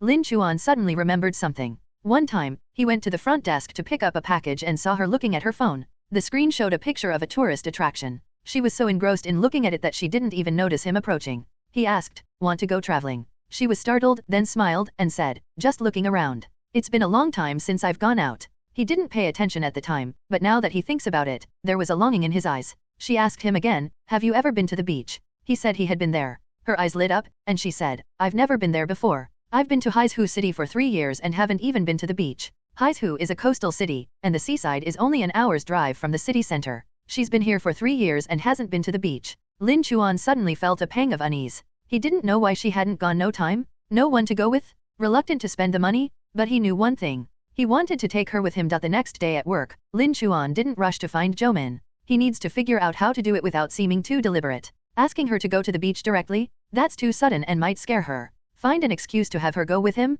That seems like a good idea, but it should feel natural. He pondered this matter while handling his work. Around 3 p.m., he got up to get some water and, as he passed the front desk, saw Jo-min writing something with her head down. He slowed his pace and glanced at the top of her head. Jo-min, female, 23 years old, occupation, receptionist. Favorability, 42, a little tired today. I'm a little tired. Lin Chuan went to the tea room, poured himself a glass of water, thought for a moment, and then poured himself another glass. He carried 2 glasses of water back to the front desk and placed one of them on her desk. "Have some water." Jo-min paused for a moment, looked up at him, and then smiled. "Thank you." She took the water glass, took a sip, and her brow relaxed slightly. Lin Chuan leaned against the counter and asked casually, "Busy today?" "It's okay, just a little sleepy. I didn't sleep well last night." "What's wrong?" Jo-min hesitated for a moment, then whispered, "The neighbors are renovating next door. It's noisy until midnight." Lin Chuan nodded and didn't ask any more questions. But he remembered it. He left work early at 5:30 p.m. "I'm not going home, I'm going to a nearby home goods store." He found some earplugs and bought 2 boxes of the best quality. He also saw a hand warmer and, remembering she had mentioned that her hands were cold in winter, grabbed one as well. When it was time to pay, he thought for a moment and then took a small humidifier. Her private room had the air conditioning on, so it must be very dry. After buying the things, he went directly to her apartment complex. He didn't go up, he simply handed the items to the gatekeeper and asked him to pass them on. He attached a note. Bought this while passing by, hope it comes in handy. Get some rest. Lin Chuan. After sending this message, he turned and left. At 8 p.m., he received a WeChat message from Jomin. Jomin, you, how did you know where I live? Lin Chuan smiled and replied. Lin Chuan, I brought you back, didn't I? Forgot. There was a few seconds of silence on the other end. Then a message came. Jomin, thank you. I received the items. Why did you buy so many? Lin Chuan, I bought it because I was passing by, it wasn't expensive. As long as it works, that's fine. Another silence fell. Then she sent me a photo, a selfie of herself wearing earplugs, holding a hand warmer, and smiling happily. Jomin, I tried it, and it really stopped being noisy. Thank you. Lin Chuan looked at the photo, and a slow smile crept onto his lips. He glanced at the top of her head. Jomin, favorability rating, 4 to rightward arrow 4-5. How can he be so thoughtful? It rose by 3 points. Not many, but the direction is right. Lin Chuan put down his phone, leaned back on the sofa, and stared at the ceiling. So that's how it is. It wasn't that she didn't want to increase her income, it was that his previous methods were wrong. Bringing her milk tea, saying hello, taking her home, these are all nice things, but these are things good people do. What truly moved her were the details. He knows she's tired, so he pours her a glass of water. He knows she hasn't slept well, so he buys her earplugs. He remembers her hands are cold, so he buys her hand warmers. It was to let her know that he cared about her. Not as a salesperson, not as a colleague, but as someone who was willing to remember all the little things about her. Lin Chuan suddenly remembered the system's words, fulfill the goal's wishes, solve the goal's difficulties, and satisfy the goal's needs. What is her wish? We're going to the beach. Lin Chuan opened his phone and started looking up travel guides. The most beautiful beaches around Haizhu City, the best day trip routes, the most cost-effective homestays, and the best seafood stalls. He wrote down each point one by one, and gradually a plan formed in his mind. When the time is right, he will take her there. Not as colleagues, not as friends. It is as. He hasn't decided on the word yet. But he knew he wanted to make her happy. Over the next 2 weeks, Lin Chuan changed his strategy. Instead of trying to win her favor, I genuinely care about her. He noticed that she often skipped lunch and just ate bread at the front desk. So he started bringing her an extra meal every day, saying it was leftovers from the cafeteria, and asked her to eat it for him. She declined a few times, but eventually got used to it. He noticed she had a cold, and the next day there were cold medicine and cough syrup on the table. He didn't know who put them there, but there was a note under the medicine box that read, "Take your medicine on time." She recognized the handwriting. It belongs to Lin Chuan. She noticed that he would pass by the front desk every day after get off work and say to her, "I'm leaving now, you should go home early too." It wasn't intentional, I was just passing by. But it happens every day. One day she worked late, and it was already dark when she left. As soon as she stepped out of the company gate, she saw him standing under a street lamp, looking down at his phone. Hearing footsteps, he looked up. "So late?" he asked. She was stunned for a moment. What are you doing here?" "Just passing by," he said. But she knew she wasn't just passing by. His home isn't around here. That night, he walked her home, and they talked all the way. When I reached her building, she suddenly asked, "Lin Chuan, why are you so good to me?" Lin Chuan looked at her, thought for a moment, and said, "Because I want to." "What are you thinking about?" "I want to be good to you." Jomin was stunned. She looked at him, the street light shone on his face, illuminating his eyes. He stood there, without saying anything extra, without any deliberate attempt to please, just a simple sentence. But these words carry more weight than any flowery rhetoric. She lowered her head and whispered, I don't know what to say." "No need to say anything," Lin Chuan smiled, "go on upstairs and get some rest." Jomin nodded, turned around and walked into the stairwell. When she reached the 3rd floor, she looked back. He was still standing there, looking at her. Seeing her turn around, he waved. Her eyes welled up with tears, and she quickly turned around and continued walking uphill. When she arrived at her doorstep, she took out her keys, her hand trembling slightly. She pushed open the door, leaned against it, clutched her chest, and felt her heart pounding.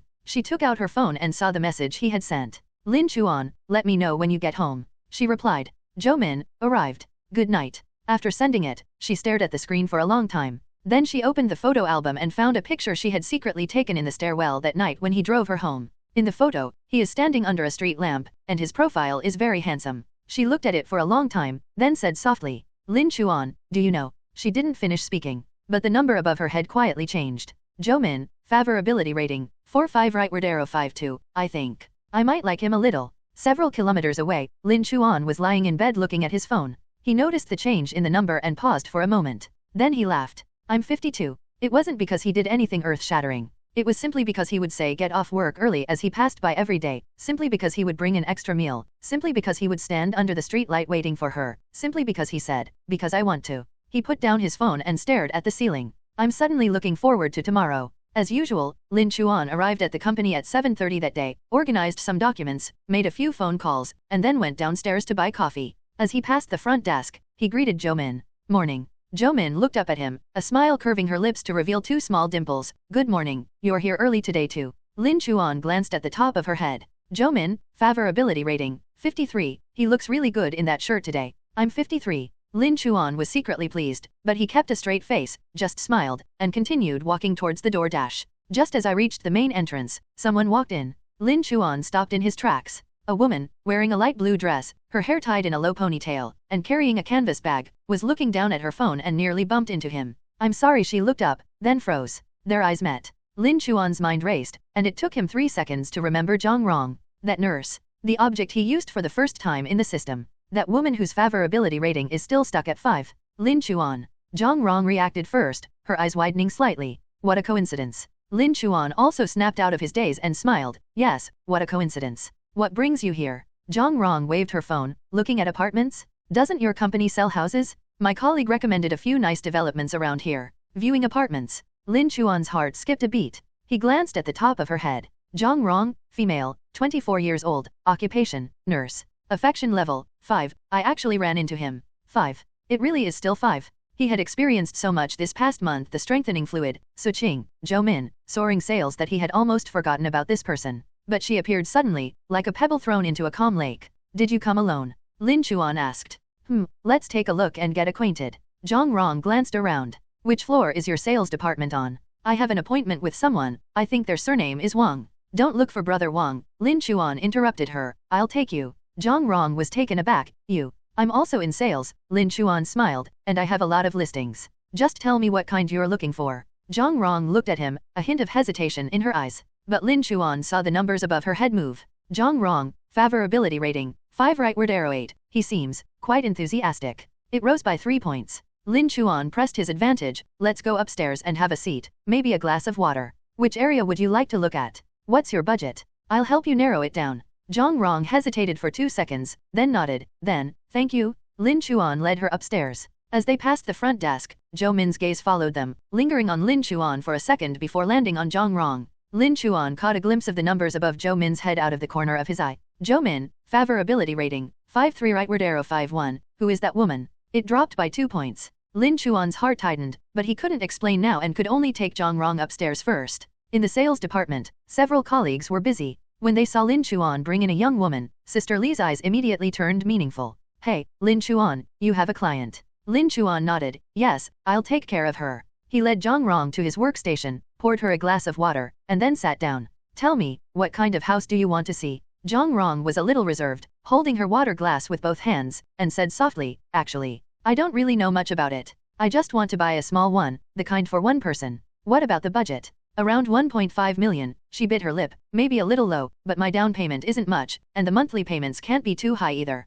Lin Chuan nodded and turned on his computer to begin filtering. While screening her, he secretly observed her. 24 years old, a nurse, bought a house on her own. These days, not many young women can save enough money to buy a house on their own. This shows she's quite independent and willing to endure hardship. I remember you work at the 3rd Municipal Hospital, right? He asked. Yes, the 3rd Municipal Hospital. That place is a bit far from the company. How long is your commute each day? About an hour, she smiled. I'm used to it. Lin Chuan nodded, understanding the situation. A 1-hour commute suggests she's not overly sensitive to distance. But it can't be too far, considering nurses often work night shifts, and it's unsafe to commute too late. He selected 3 houses, all located not too far from the 3rd hospital, with a total price between 1.4 million and 1.6 million yuan. Take a look at these 3, he said, turning the screen to show her. They're all small apartments, suitable for one person. This one is close to the subway, this one is in a nice neighborhood, and this one is newly renovated. You can move in right away. Zhang Rong leaned closer to look, her eyes shining.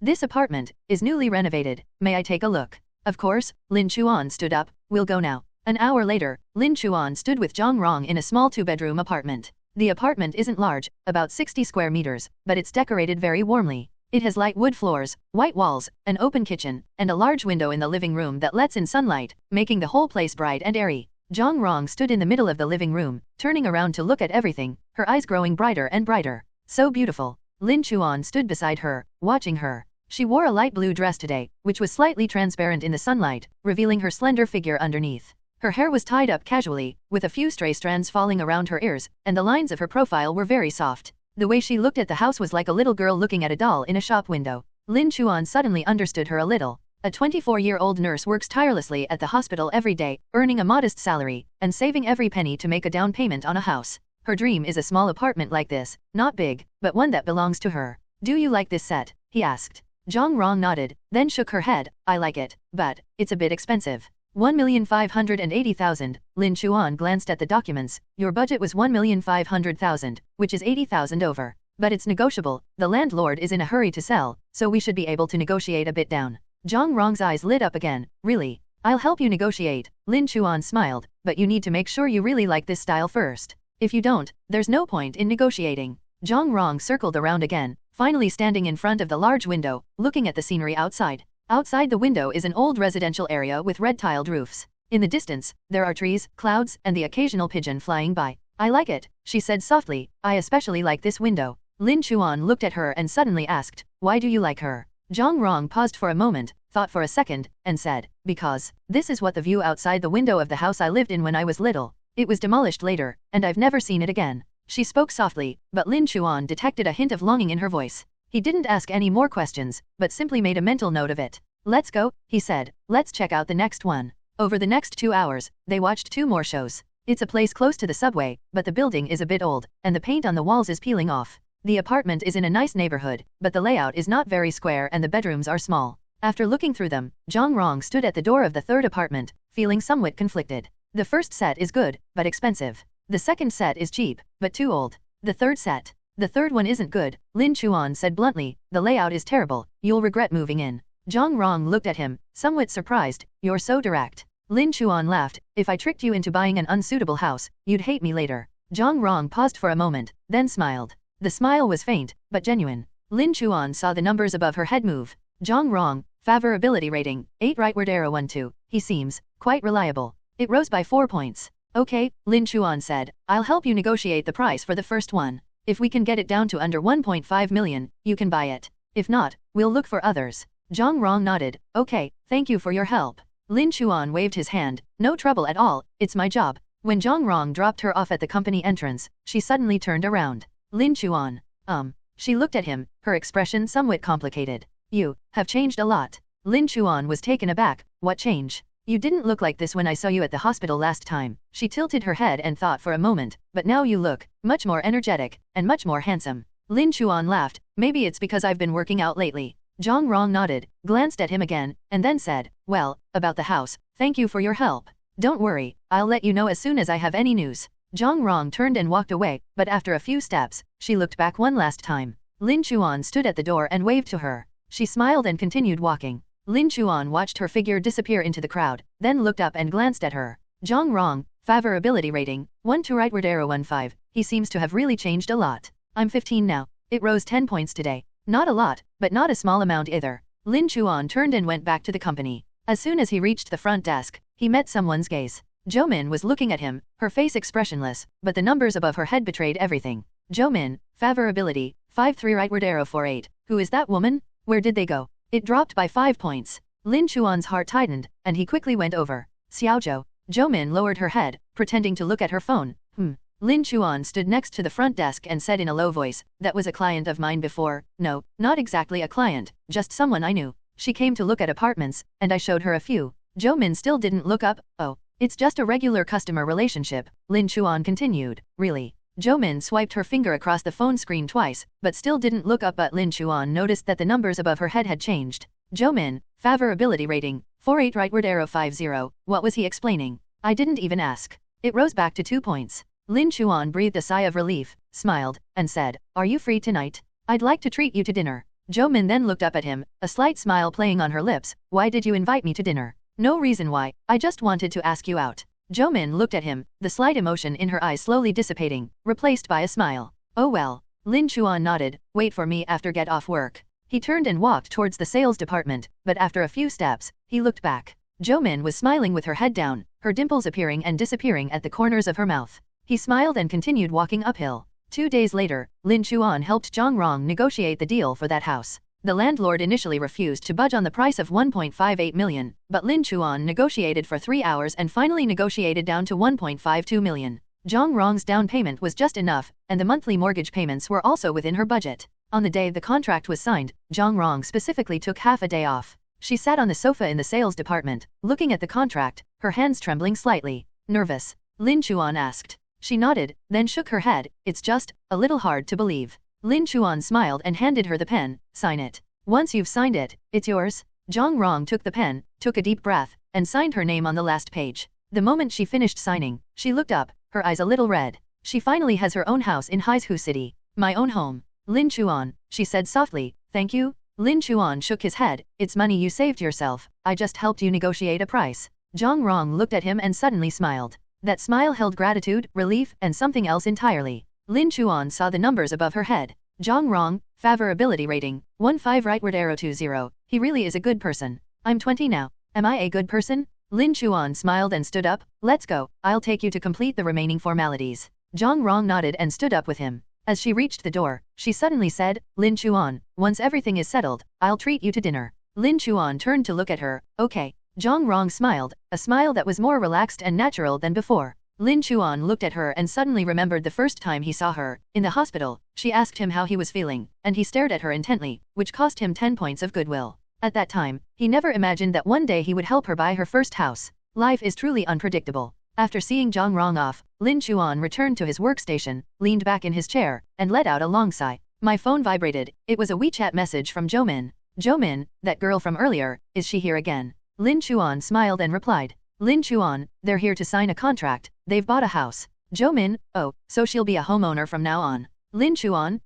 what's wrong? There was a few seconds of silence on the other end, then a message came. Zhou Min, it's nothing, just asking. Are we having dinner together tonight? Lin Chuan looked at the message, and a slow smile crept onto his lips. He replied. Lin Chuan, of course, I'll wait for you after get off work. After sending the message, he put down his phone and leaned back in his chair. The sunlight outside the window was bright, shining into the sales department and illuminating the entire room. He suddenly felt that life was becoming more and more interesting. The official closing time was 6 p.m., but Lin Chuan had already packed his things by 5:50 p.m. Seeing this, brother Zhang next to him teased, Hey, Lin Chuan, so early today? Something up? Lin Chuan smiled and said, I have a dinner appointment. A woman, right? Brother Zhang leaned closer and lowered his voice, Is it Xiao Zhou from the front desk? Lin Chuan didn't deny it, he just patted Zhang Ji on the shoulder, see you tomorrow. When he came downstairs, Zhou Min was already waiting at the door. She changed out of her receptionist uniform and into a white floral dress, her hair down, and wearing small pearl earrings. The street lights cast a softer glow on her, making her appear much gentler than usual. Lin Chuan walked over, and she looked up at him, a smile curving her lips. Have you been waiting long? No, I just came down. Lin Chuan looked at her and suddenly said, You look very beautiful today. Zhou Min paused for a moment, her face flushed slightly, and she lowered her head, whispering, Let's go, where should we eat? Lin Chuan took her to a small restaurant hidden in an alley. He discovered it a few days ago. It serves authentic local cuisine, has a quiet environment, delicious food, and reasonable prices. Most importantly, he knows Zhou Min likes spicy food, and this restaurant's Moxu Wang, a spicy Sichuan dish, is the best in the entire Haizhu city. Sure enough, Zhou Min's eyes lit up as soon as the dishes were served. How did you know I like to eat this? Lin Chuan smiled. At the last company dinner, you ate half a bowl by yourself. Zhou Min paused for a moment, then smiled. You're quite observant. Lin Chuan didn't say anything, but simply pushed the dishes towards her. The meal lasted for more than an hour. Zhou Min was more talkative than usual, talking a lot about herself, her childhood in her hometown, her struggles in Haizhu, and all sorts of embarrassing stories about renting a place alone. Lin Chuan listened, occasionally interjecting a few words, but she did most of the talking. He noticed that her eyes crinkled when she smiled, and that it was especially beautiful. After the meal, Lin Chuan went to pay the bill. Zhou Min tried to pay as well, but he stopped her. You said it was my treat. Zhou Min looked at him and whispered, Then I'll treat you next time. Next time. Lin Chuan's heart skipped a beat, and he smiled, Okay. Stepping out of the restaurant, it was already completely dark outside. There weren't many people on the street lights were dim, and a few cars occasionally drove by. I'll take you home, Lin Chuan said. Zhou Min nodded, The two walked side by side, not saying much, but the atmosphere was very comfortable. When they reached the bottom of her building, Zhou Min turned around and looked at him. Thank you for today, I'm very happy. Lin Chuan smiled and said, As long as you're happy. Min looked at him, a hint of hesitation in her eyes, as if she wanted to say something. Lin Chuan waited. But in the end, she just smiled and said, I'm going up now. Be careful on your way. Good. Min turned and walked into the stairwell. After taking a few steps, she turned back and glanced at him again. Lin Chuan was still standing there, waving at her. She smiled and continued walking uphill. Lin Chuan stood there, watching her figure disappear into the corridor, then turned to leave. He had only taken 2 steps when he heard a scream. It was Min's voice. Lin Chuan turned around and rushed into the stairwell. 4th floor, at Min's door. A man was grabbing Min's arm, cursing under his breath. UFG dare to come back? Who were you out with so late? Were you seeing a guy? Min struggled desperately, her voice trembling with tears. Let me go? We've already broken up. What right do you have to tell me what to do? Break up. The man sneered, slapping him across the face. Did I agree to that? With a sharp crack, Min's head snapped to the side, her face instantly turning bright red. Lin Chuan rushed forward in 3 strides, grabbed the man's wrist, and twisted it forcefully. Ah! The man screamed, releasing Min. Lin Chuan shielded Min behind him, coldly watching the man. It was that jerk from that night. The man who harassed Min at the bus stop and slapped her. The man saw Lin Chuan, paused for a moment, and then his face turned ferocious. It's you again. He rubbed his sore wrist, glaring fiercely at Lin Chuan. Who the hell are you to her? Why are you meddling in my business? Lin Chuan ignored him and turned to look at Min. She covered her face, tears streaming down her cheeks, her lips trembling. Are you alright? Min shook her head, unable to speak. The man became even angrier when he saw them like this. Fine, so that's why you dared to break up with me. You've already found someone else. He rushed forward, grabbing Lin Chuan by the collar. Do you even know she's my girlfriend? Who do you think you are? Here comes the favor gift. Don't worry, I'll thank you properly. Before he could finish speaking, Lin Chuan's fist had already landed. A punch landed squarely on the stomach, and the man curled up like a shrimp, kneeling on the ground, his face flushed red, gasping for breath. Lin Chuan loosened his collar, and he immediately lay down on the ground. This punch is to pay for what you got back. Lin Chuan's voice was cold. Last time you slapped her, I didn't have time. This time, I'll make up for it. The man lay on the ground, clutching his stomach, his face pale, unable to speak for a long time. You're a noob, I haven't even put in any effort yet. Lin Chuan looked down at him, his eyes devoid of any warmth. If I see you bothering her again, he paused, it won't just be a matter of one punch. The man raised his head, wanting to say something harsh, but when he met Lin Chuan's gaze, he swallowed his words. That look in his eyes was as cold as a knife. He scrambled to his feet and staggered downstairs. When he reached the 3rd floor, he turned back and shouted, You wait, I'm calling the police. Lin Chuan ignored him and turned to look at Min. She leaned against the wall, trembling all over. The handprint on her face was glaringly red, and her lip was cut open, bleeding slightly. Lin Chuan walked over and asked softly, Does it hurt? Min shook her head, then nodded, her tears flowing even more fiercely. Lin Chuan didn't know what to say, so he just stood beside her and did nothing. But he stood there, like a wall. 15 minutes later, the police car arrived. In the police station's interrogation room, Lin Chuan and Min sat side by side. Across from them was a young police officer who was taking their statements. You're saying he hit me first? The police officer asked Min. Min nodded, her voice still trembling slightly. He grabbed me and slapped me. Then Lin Chuan came up to pull him away, and he grabbed Lin Chuan by the collar, ready to hit him. The police officer looked at Lin Chuan, and then you took action. Lin Chuan nodded. He attacked first, I was just defending myself. How many punches did you land on him? 1 punch. The police officer glanced at him. You beat someone like that with just 1 punch. If I call 2 more groups, I'm afraid he'll go see his great-grandmother. Lin Chuan remained unfazed. He's too weak. The police officer paused for a moment, then looked down and wrote a few lines in his notebook. In the interrogation room next door, that scumbag was also giving his statement. But what he said was completely different.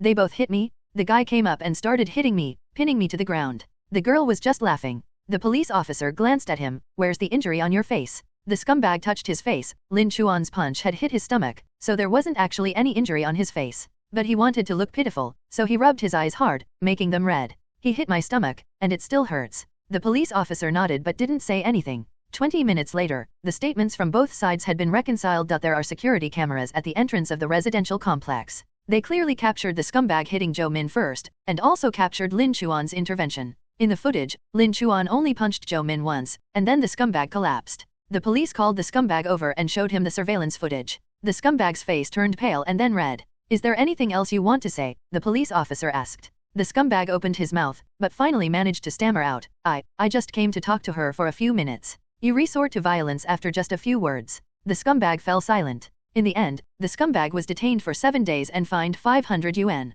Lin Chuan acted in self-defense and did not bear any responsibility. It was already 11 p.m. when I left the police station. Jo Min stood at the doorway, looking at the night outside, and suddenly said, Lin Chuan, I'm sorry. Lin Chuan was taken aback. Why are you apologizing? Because I have caused you trouble. This is no trouble at all, I should thank him. Lin Chuan looked at her and suddenly smiled. You call this trouble? He shook his head. I'm just glad you're all right. Jo Min looked at him, her eyes reddening again. She lowered her head and whispered, could you take me back? Lin Chuan was secretly delighted, and felt a surge of gratitude towards his ancestors. Lin Chuan nodded. Let's go. I returned to that old neighborhood, climbed to the 4th floor again, and stood at her door once more. Jo Min took out her keys and opened the door. Then she turned around and looked at him. Would you like to come in and have a seat? Lin Chuan hesitated for a moment. It's late now, and it's not appropriate for a man and a woman to be alone together. Is it too early? What if she rejects me? But seeing her red eyes and the handprint on her face, he still nodded. Just sit for a while. Jo Min's apartment was small, you could see it all at a glance. There was a bed, a wardrobe, a small table, and 2 chairs. But it was very clean, and there was even a small vase of flowers on the table. She asked him to sit down and went to pour herself a glass of water. Then she sat down opposite him, head down, and remained silent for a long time. Lin Chuan waited. After a long while, she finally spoke. Lin Chuan, there's something I want to tell you. Lin Chuan looked at her. She looked up, her eyes red-rimmed, but she didn't cry. My ex-boyfriend, the one from today. We were together for 2 years. He was really good to me at first, but then he slowly changed. He became suspicious, easily angered, wouldn't let me talk to other guys, wouldn't let me have dinner with colleagues after get off work, and secretly looked at my phone. She paused, her fingers tightening around the cup. I endured it for a long time, but finally I couldn't take it anymore and broke up with him. He refused and kept harassing me, saying I betrayed him and that I was seeing someone else. She looked up at Lin Chuan. Actually, no, I never have. But he doesn't believe me. Lin Chuan didn't speak, he just listened quietly.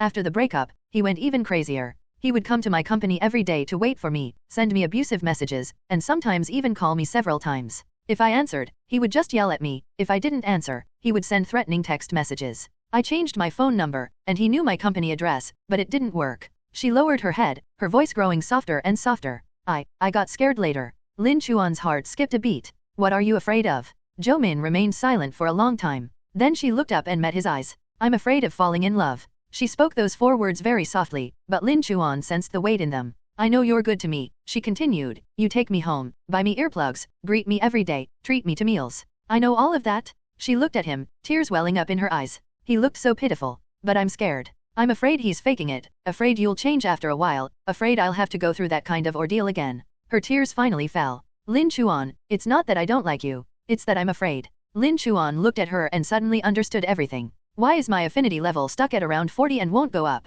Why does she never take the initiative to contact him? Why did she always hesitate a little bit whenever she accepted his kindness? It's not that she doesn't like him. She was afraid to like him. People who have been hurt will instinctively build a wall around themselves. It wasn't that she didn't want him to come in, she was afraid that if he came in, he would push her off the cliff again. Lin Chuan remained silent for a long time. Then he stood up, walked over to her, knelt down, and looked at her with deep pity. Jo Min looked at him, tears still on her face. Jo Min, he looked into her eyes, his voice soft but earnest. I am not him. Jo Min was stunned. I won't get angry for no reason, I won't doubt you, I won't go through your phone, and I won't stop you from talking to other people. If you ever don't want to talk to me anymore, just tell me, and I won't pester you. He paused. You can be afraid, you can take your time, you don't have to believe me. But I have one request. Jo Min looked at him, and tears streamed down her face again. What request? Lin Chuan smiled. Let me walk you out of this. Jo Min stared at him, completely stunned. He said, let me help you get through this. It's not you have to believe me, it's not don't be afraid, it's not those easygoing platitudes.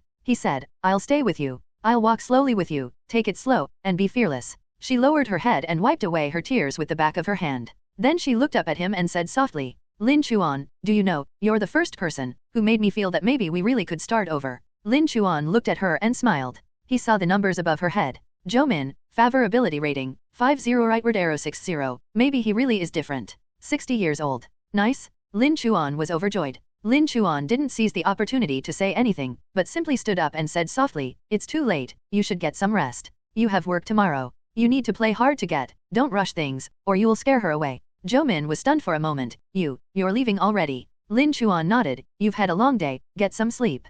Contact me anytime if you need anything. After he finished speaking, he turned and walked towards the door. As he reached the door, he turned back. Jo Min was still sitting there, looking at him, her eyes red, but there was a slight smile at the corner of her mouth. Lin Chuan smiled. Good night, Jo Min. Then he opened the door and went out. The moment the door closed, Jo Min covered her face and cried. but not from sadness. It's the kind of crying that comes after holding it in for a very long time. She didn't know if he would really be different, but she's willing to give it a try. Lin Chuan stood in the fourth-floor hallway for a while, and heard faint sobbing sounds coming from inside. He didn't knock, and he didn't go in. He stood there for a moment, then turned and went downstairs. As he walked out of the residential compound, he glanced back at that window. The light is still on. He took out his phone and sent her a message. Lin Chuan, I'll pick you up for work tomorrow morning. After sending the message, he put away his phone and walked into the night. My phone vibrated. This is Jo Min's reply. Jo Min, okay, good night. Lin Chuan looked at those two words and smiled. I'm 60. The effect is good. There are 40 points left to reach 100.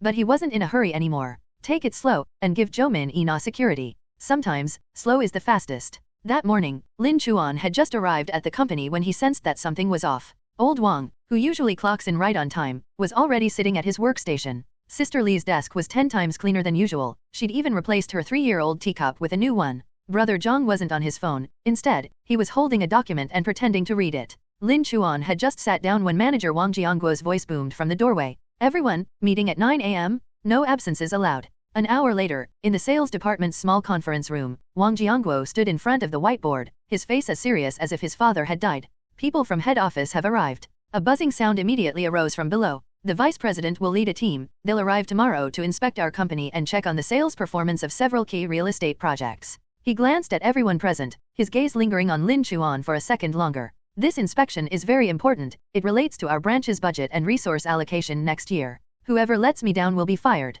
After the meeting, Wang Jiangguo kept Lin Chuan behind. Lin Chuan, you'll come with me tomorrow. Lin Chuan was taken aback. Me. Your recent performance has been good, and your appearance is also quite nice. Wang Jiangguo looked him up and down. Put yourself together. Don't embarrass me. Lin Chuan nodded. Understood. As he walked out of the conference room, he saw Li Luo, the administrative supervisor, and Xiao Chen, the manager's secretary, waiting at the door. Li Luo glanced at him, her eyes showing a hint of scrutiny. Lin Chuan glanced at the top of her head. Li Luo, female, 34 years old, occupation, administrative supervisor. Favorability rating, 18. This guy's been making waves lately. Xiao Chen is the manager's secretary. She doesn't interact with Lin Chuan much. She's a quiet girl, around 27 or 28 years old, and wears gold-rimmed glasses. Lin Chuan glanced at the top of her head. Chen Ya, female, 28 years old, occupation, manager's secretary. Favorability rating, 10, a rising sales star. Li Luo spoke first. Lin Chuan, tomorrow you'll be in charge of introducing the property development, and the two of us will handle reception and logistics. Any questions? Lin Chuan shook his head. No problem. Li Luo nodded, turned, and left. Xiao Chen glanced at him, hesitated, and finally left. Lin Chuan stood there, suddenly feeling a little hopeful for tomorrow. At 9:30 a.m. the next day, a black minivan pulled up in front of the company. Wang Jiangguo, along with Lin Chuan, Li Luo, and Chen Ya, stood at the door to greet them. The car door opened, and the first person to step out was a middle-aged man in his 40s, dressed in a suit and tie, with his hair neatly combed and a standard business smile on his face. Wang Jiangguo immediately went to greet him. President Zhou, welcome, welcome. Mr. Zhou shook hands with him, then turned to look into the car. Next came a man in his early 30s, wearing glasses and carrying a briefcase. He was probably an assistant or secretary. Then, Lin Chuan paused for a moment. The third person to come down was a woman. She wore a sharply tailored white suit skirt over a black silk blouse with a delicate bow at the collar. Her hair was styled in a low bun, revealing a section of her fair and slender neck. Her face was lightly made up, and her features were so exquisite they looked as if they had been painted on. The moment she stepped out of the car, Lin Chuan felt the air around him go silent for a second. It's not because she's particularly pretty, although she is indeed very pretty. It's because of her aura. She stood there, her gaze sweeping over the crowd with a detached air. There was no deliberate arrogance, nor any forced friendliness. It was simply a natural distance that made people hesitant to approach her. Mr. Zhou subconsciously shifted slightly to the side in front of her, his tone becoming more respectful. Mr. Qin, this is Manager Wang from the branch office. President Qin. The vice president's surname is Zhou, and hers is Qin. Lin Chuan's mind raced. Mr. Zhou was clearly the team leader, yet he treated her with such respect. So, what was her status? He glanced instinctively at the top of her head. Then he froze. Qin Wangqing, female, 31 years old, occupation, vice president of Heroine Group. Personal assets, estimated at 500 million plus. Current status, routine inspection, no particular expectations for the branch office. Affection level, 0, who are you? Group vice president. A 31-year-old group vice president. Lin Chuan swallowed hard. Qin Wangqing's gaze swept over the four of them, lingering on Wang Jiangguo for a second, on Li Luo for a second, on Xiao Chen for a second, and finally landing on Lin Chuan. It only lasted a second. Then she looked away and said calmly, go in. Wang Jiangguo quickly stepped aside to lead the way. President Qin, President Zhou, this way please. The group walked inside. Lin Chuan followed at the back, watching the white figure ahead. She walked with her back very straight, her high heels clicking softly on the marble floor, her pace unhurried and steady. As Zhou Min passed the front desk, she stood up and politely said, "Welcome." Qin Wangqing nodded slightly in response. But Lin Chuan noticed that her gaze lingered on Zhou Min's face for a second. Just 1 second. Then continue walking in. The first stop was the sales department. Wang Jiangguo personally introduced the property, while Lin Chuan supplemented the data on the building. Qin Wangqing stood in front of the floor-to-ceiling window of the sales office, looking at the buildings under construction outside, occasionally asking a question or two. What was the transaction volume this month? Wang Jiangguo quickly reported the number. What was the month-on-month growth rate? Wang Jiangguo paused for a moment, then Lin Chuan continued, a 23% increase month-on-month, and an 18% increase year-on-year. Qin Wangqing glanced at him. That glance was faint, but Lin Chuan noticed it. The numbers above her head moved. Qin Wangqing, Favorability, 0 rightward arrow 2. I remember the data quite clearly. It rose by 2 points. Lin Chuan's heart skipped a beat, but he remained expressionless. Next, we went to the property development site. 2 minivans were used. President Zhou and Qin Wangqing rode in one, accompanied by Wang Jiangguo. Lin Chuan and his group rode in the other minivan. In the car, Li Luo whispered to Xiao Chen that President Qin is so young, he looks a few years younger than me. Xiao Chen lowered his voice. I heard she's the group owner's daughter, a returned overseas student, and a vice president parachuted in from abroad. Li Luo suddenly realized, no wonder President Zhou was so polite to her. Lin Chuan listened and understood. The daughter of the group's owner. That explains it. Upon arriving at the property development, the group began viewing the apartments. I went through the model rooms, apartment layouts, surrounding amenities, and sales figures one by one. Qin Wangqing examined the apartments very carefully, going inside each one to check the lighting, tap on the walls, and occasionally asking a few professional questions. When she reached the third set of houses, she suddenly stopped and looked out the window. Which way do the windows of this apartment face? Wang Jiangguo paused for a moment, then looked at Lin Chuan. Lin Chuan stepped forward. It faces 15 degrees east of south, so it gets the best sunlight in the morning, and a little afternoon sun, but the windows are double glazed, so the insulation is quite good. Qin Wangqing turned around and looked at him. This time, her gaze lingered on his face for 2 seconds longer. Qin Wangqing, Favorability rating, 2 rightward arrow 5, she's got some potential. It rose by 3 points. Lin Chuan remained composed and continued his introduction. This is our flagship upgraded apartment type, primarily targeted at middle-class families aged 30 to 40, whose needs are focused on school district and convenience. There are 3 primary schools and 1 top-tier junior high school nearby, and it's 800 meters from the subway station, a 10-minute walk. After listening, Qin Wangqing nodded, neither agreeing nor disagreeing. But as she turned around, the corner of her mouth seemed to twitch slightly. It's very shallow, you can hardly see it. But Lin Chuan saw it. At noon, the company booked a private room at a nearby hotel. Wang Jiangguo was the host, Li Luo and Xiao Chen were in charge of pouring tea and wine, and Lin Chuan sat on the side, mainly responsible for answering questions when President Zhou asked about the details of the property. Qin Wangqing sat in the main seat, saying little, but every word she uttered was to the point. Halfway through the meal, Mr. Zhou suddenly asked a question. Xiao Wang, have you had any outstanding sales performers lately? The group is planning a sales elite selection this year, could you recommend someone? Wang Jiangguo's eyes lit up, and he immediately looked at Lin Chuan. Yes. Lin Chuan sold 4 houses last month by himself. Adding that to the villa he sold before, he's number 1 in the entire company. President Zhou looked at Lin Chuan and nodded. Not bad, young man. Lin Chuan stood up and said politely, thank you, Mr. Zhou. It's all thanks to the manager's excellent guidance. Mr. Zhou smiled, quite modest. Qin Wangqing glanced at him but didn't say anything. But Lin Chuan saw the numbers above her head. Qin Wangqing, Favorability rating, 5 rightward arrow 7, calm and composed, not bad. It rose another 2 points. After finishing their meal, the group prepared to leave. As they reached the hotel entrance, Qin Wangqing suddenly stopped and glanced back at Lin Chuan. Your name is Lin Chuan. Lin Chuan nodded, yes, President Qin. She looked at him, her gaze carrying something indescribable. Then she took a business card out of her bag and handed it to him. If you come across any good projects in the future, feel free to report them to me directly. The entire room fell silent for a second. Wang Jiangguo's eyes widened. Li Luo and Xiao Chen exchanged a glance, their expressions complicated. Lin Chuan took the business card and glanced at it. It only had a name and phone number, no job title, no company logo, it was a personal business card. Thank you, Mr. Qin. Qin Wangqing nodded, turned around, and got into the car. The van drove away, and Lin Chuan stood there, staring at the business card, his face full of bewilderment. Behind him, Wang Jiangguo leaned in and whispered, Kid, you're in luck. Lin Chuan remained silent. He was just wondering what that business card meant. In the afternoon, the people from head office left. The company returned to its usual calm, but Lin Chuan could clearly sense that the way people looked at him had changed. Old Wang greeted him first, his tone much warmer than before. When Sister Li passed by his workstation, she made a point of stopping to ask him if he wanted some coffee. Even Brother Zhang, who usually doesn't pay much attention to him, came over to ask about Qin Wangqing. Hey, is that Mr. Qin interested in you? Here, have his business card. Lin Chuan was both amused and exasperated. It's just normal business communication. Business contacts. Brother Zhang looked incredulous.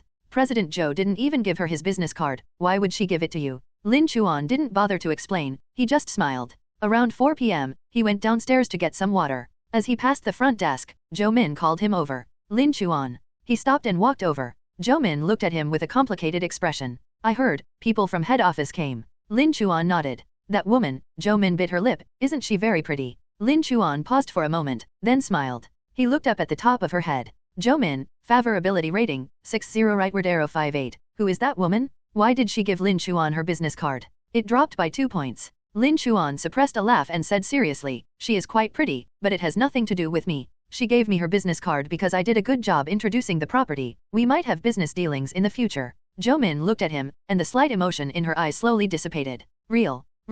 Zhou Min lowered her head and said softly, I was just asking. Lin Chuan smiled and said, want to have dinner together tonight? Zhou Min looked up, a smile curving her lips, okay. Lin Chuan turned and left, but after taking a few steps, he looked back one last time. Zhou Min was smiling with her head down, her dimples appearing and disappearing at the corners of her mouth. He smiled and continued walking. My phone vibrated. It was a WeChat friend request from Qin Wangqing. The profile picture is a traditional Huxia ink painting, and the name consists of only one character, Qing. Lin Chuan stared at the screen, hesitated for 2 seconds, and then clicked accept. Qin Wangqing, you did a good job today. If you have the chance to come to headquarters again, you can look for me. Lin Chuan stared at the message, his mind racing. Why would President Qin notice someone as insignificant as me? Because he's handsome? Definitely. Lin Chuan touched his hair with a narcissistic expression. He replied, Lin Chuan, thank you, President Qin. I definitely will if I have the chance. After sending the message, he put away his phone, leaned against the wall in the corridor, and let out a long sigh.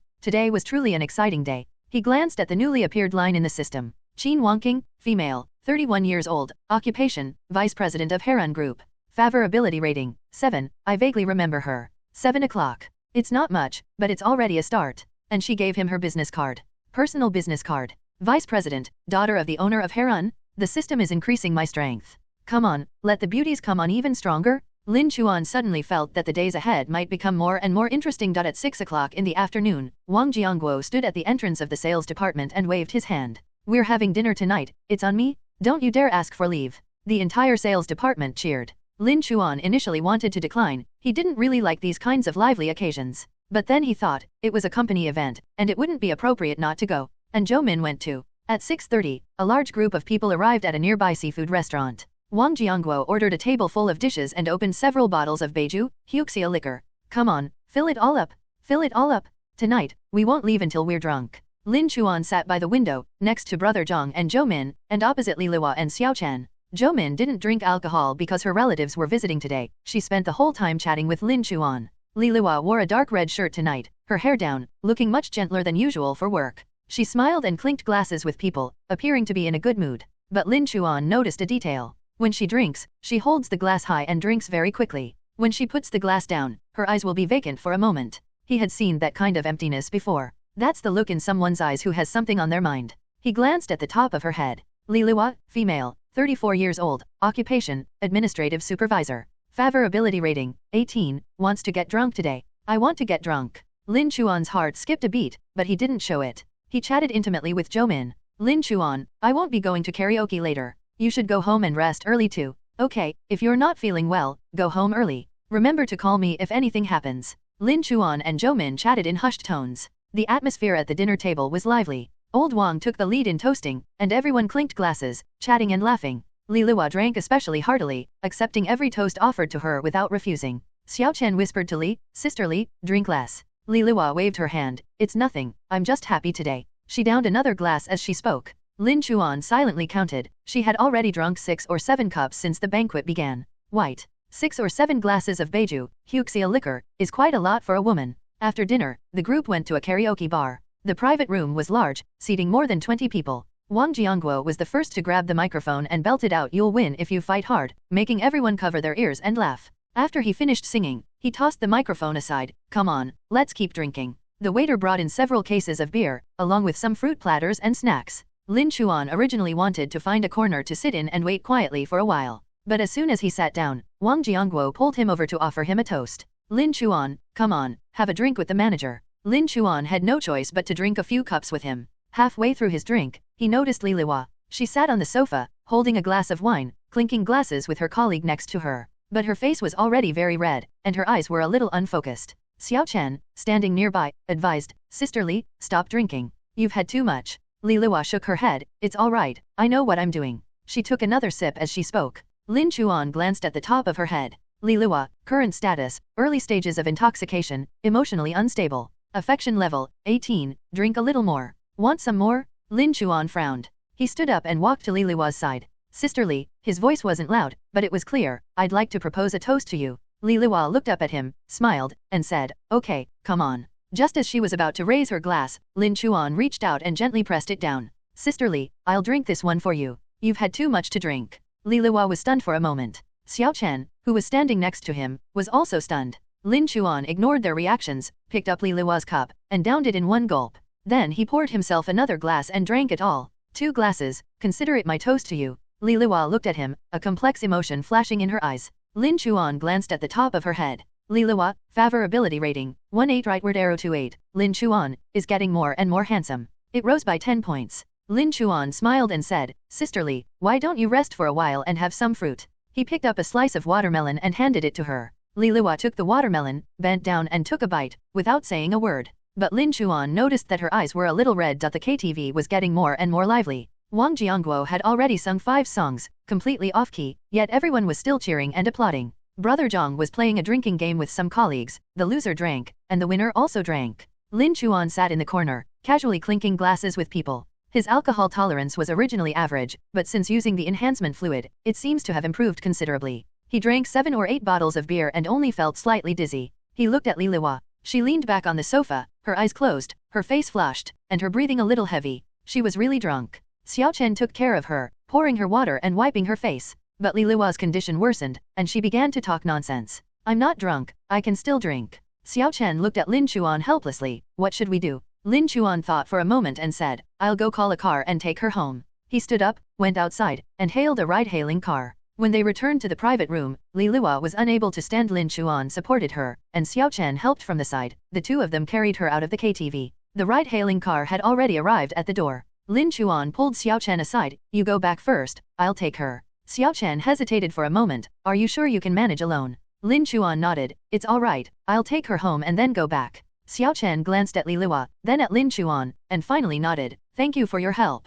Send me a message when you get home. Lin Chuan helped Li Liwa into the car. The car door closed, and the car started moving. Li Liwa leaned back in her chair, her eyes closed, muttering something under her breath. Lin Chuan glanced at the top of her head. Li Liwa, favorability rating, 28 rightward arrow 38, he took me home. It rose another 10 points. The taxi drove through the night. Li Liwa suddenly opened her eyes and looked at the street lights flashing past the car window. Lin Chuan, she began, her voice slurred, do you know why I want to get drunk today? Lin Chuan looked at her, why? Li Liwa was silent for a moment, then slowly said, today is the last day of my cooling off period for divorce. Lin Chuan was stunned.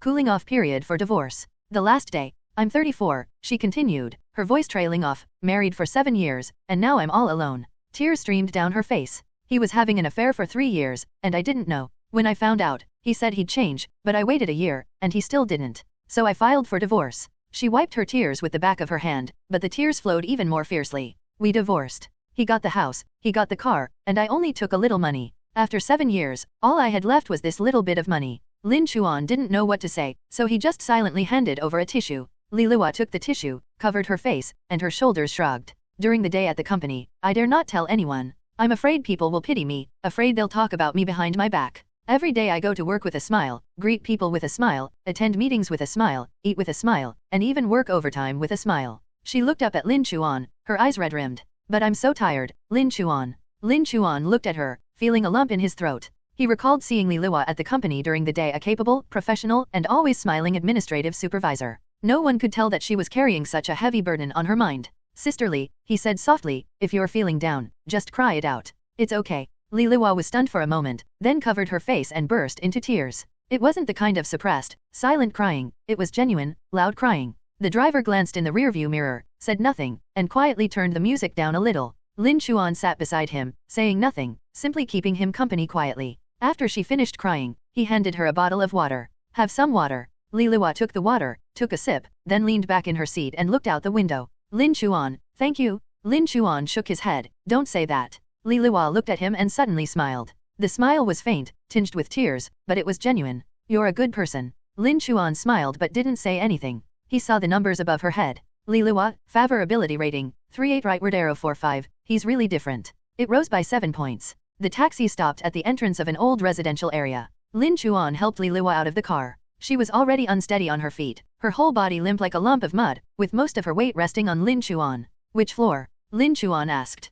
5th floor, no elevator. Lin Chuan's heart sank. On the 5th floor, there's no elevator, and a drunk woman. He took a deep breath and helped Li Lua start climbing the stairs. 1 floor, 2 floors, 3 floors. Li Lua's body grew increasingly limp, almost completely collapsing onto him. Her head rested on his shoulder, her breath on his neck carrying the scent of alcohol and a faint fragrance. Lin Chuan. She mumbled his name, still half asleep. You're so warm. Lin Chuan didn't say anything and continued climbing. 4th floor, 5th floor. We've finally arrived. Where's the key? Li Lua rummaged through her bag in a daze, and after a long time, she pulled out a bunch of keys, but her hands were shaking so badly that she couldn't insert them into the lock. Lin Chuan took the key and opened the door. I helped her inside and turned on the light. It's a 2-bedroom apartment, not big, but very clean. There are a few cushions on the sofa in the living room, an open magazine on the coffee table, and a potted plant in the corner. It's a home for one person. Lin Chuan helped Li Lua sit down on the sofa, then went to the kitchen to pour a glass of warm water. When I returned, Li Lua was already lying on the sofa, her eyes half open and half closed. Have some water. He helped her sit up and held the glass of water to her lips. She took 2 sips and then lay back down. Lin Chuan stood up, went to the bathroom to get a towel, soaked it in warm water, wrung it out, and came back to wipe her face. Halfway through wiping, she suddenly raised her hand and grasped his wrist. Lin Chuan looked down at her. She opened her eyes, looked at him, her gaze unfocused but earnest. Lin Chuan.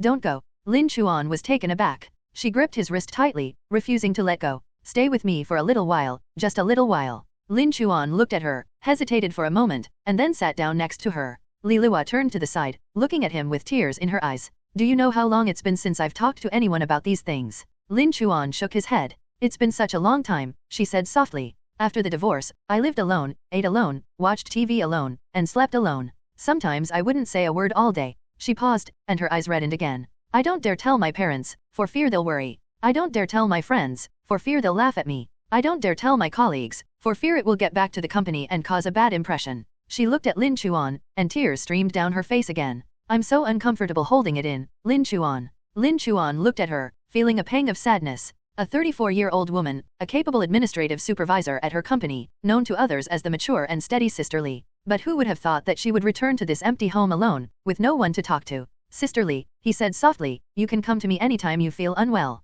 Li Lua looked at him, and her tears flowed even more fiercely. But she smiled. How can you be so kind? Lin Chuan smiled but didn't say anything. He saw the numbers above her head. Li Lua, favorability rating, 45 rightward arrow 50, he really is. I'm 50. Li Lua slowly sat up and looked at him. She was very close to him, close enough that he could see the tears on her eyelashes. Lin Chuan, she called his name softly. You know what, you're the first person who made me feel that maybe divorce isn't so terrible after all. Lin Chuan looked at her, unsure of what to say. Have some water. He helped her sit up and held the glass of water to her lips. She took 2 sips and then lay back down. Lin Chuan stood up, went to the bathroom to get a towel, soaked it in warm water, wrung it out, and came back to wipe her face. Halfway through wiping, she suddenly raised her hand and grasped his wrist. Lin Chuan looked down at her. She opened her eyes, looked at him, her gaze unfocused but earnest. Lin Chuan.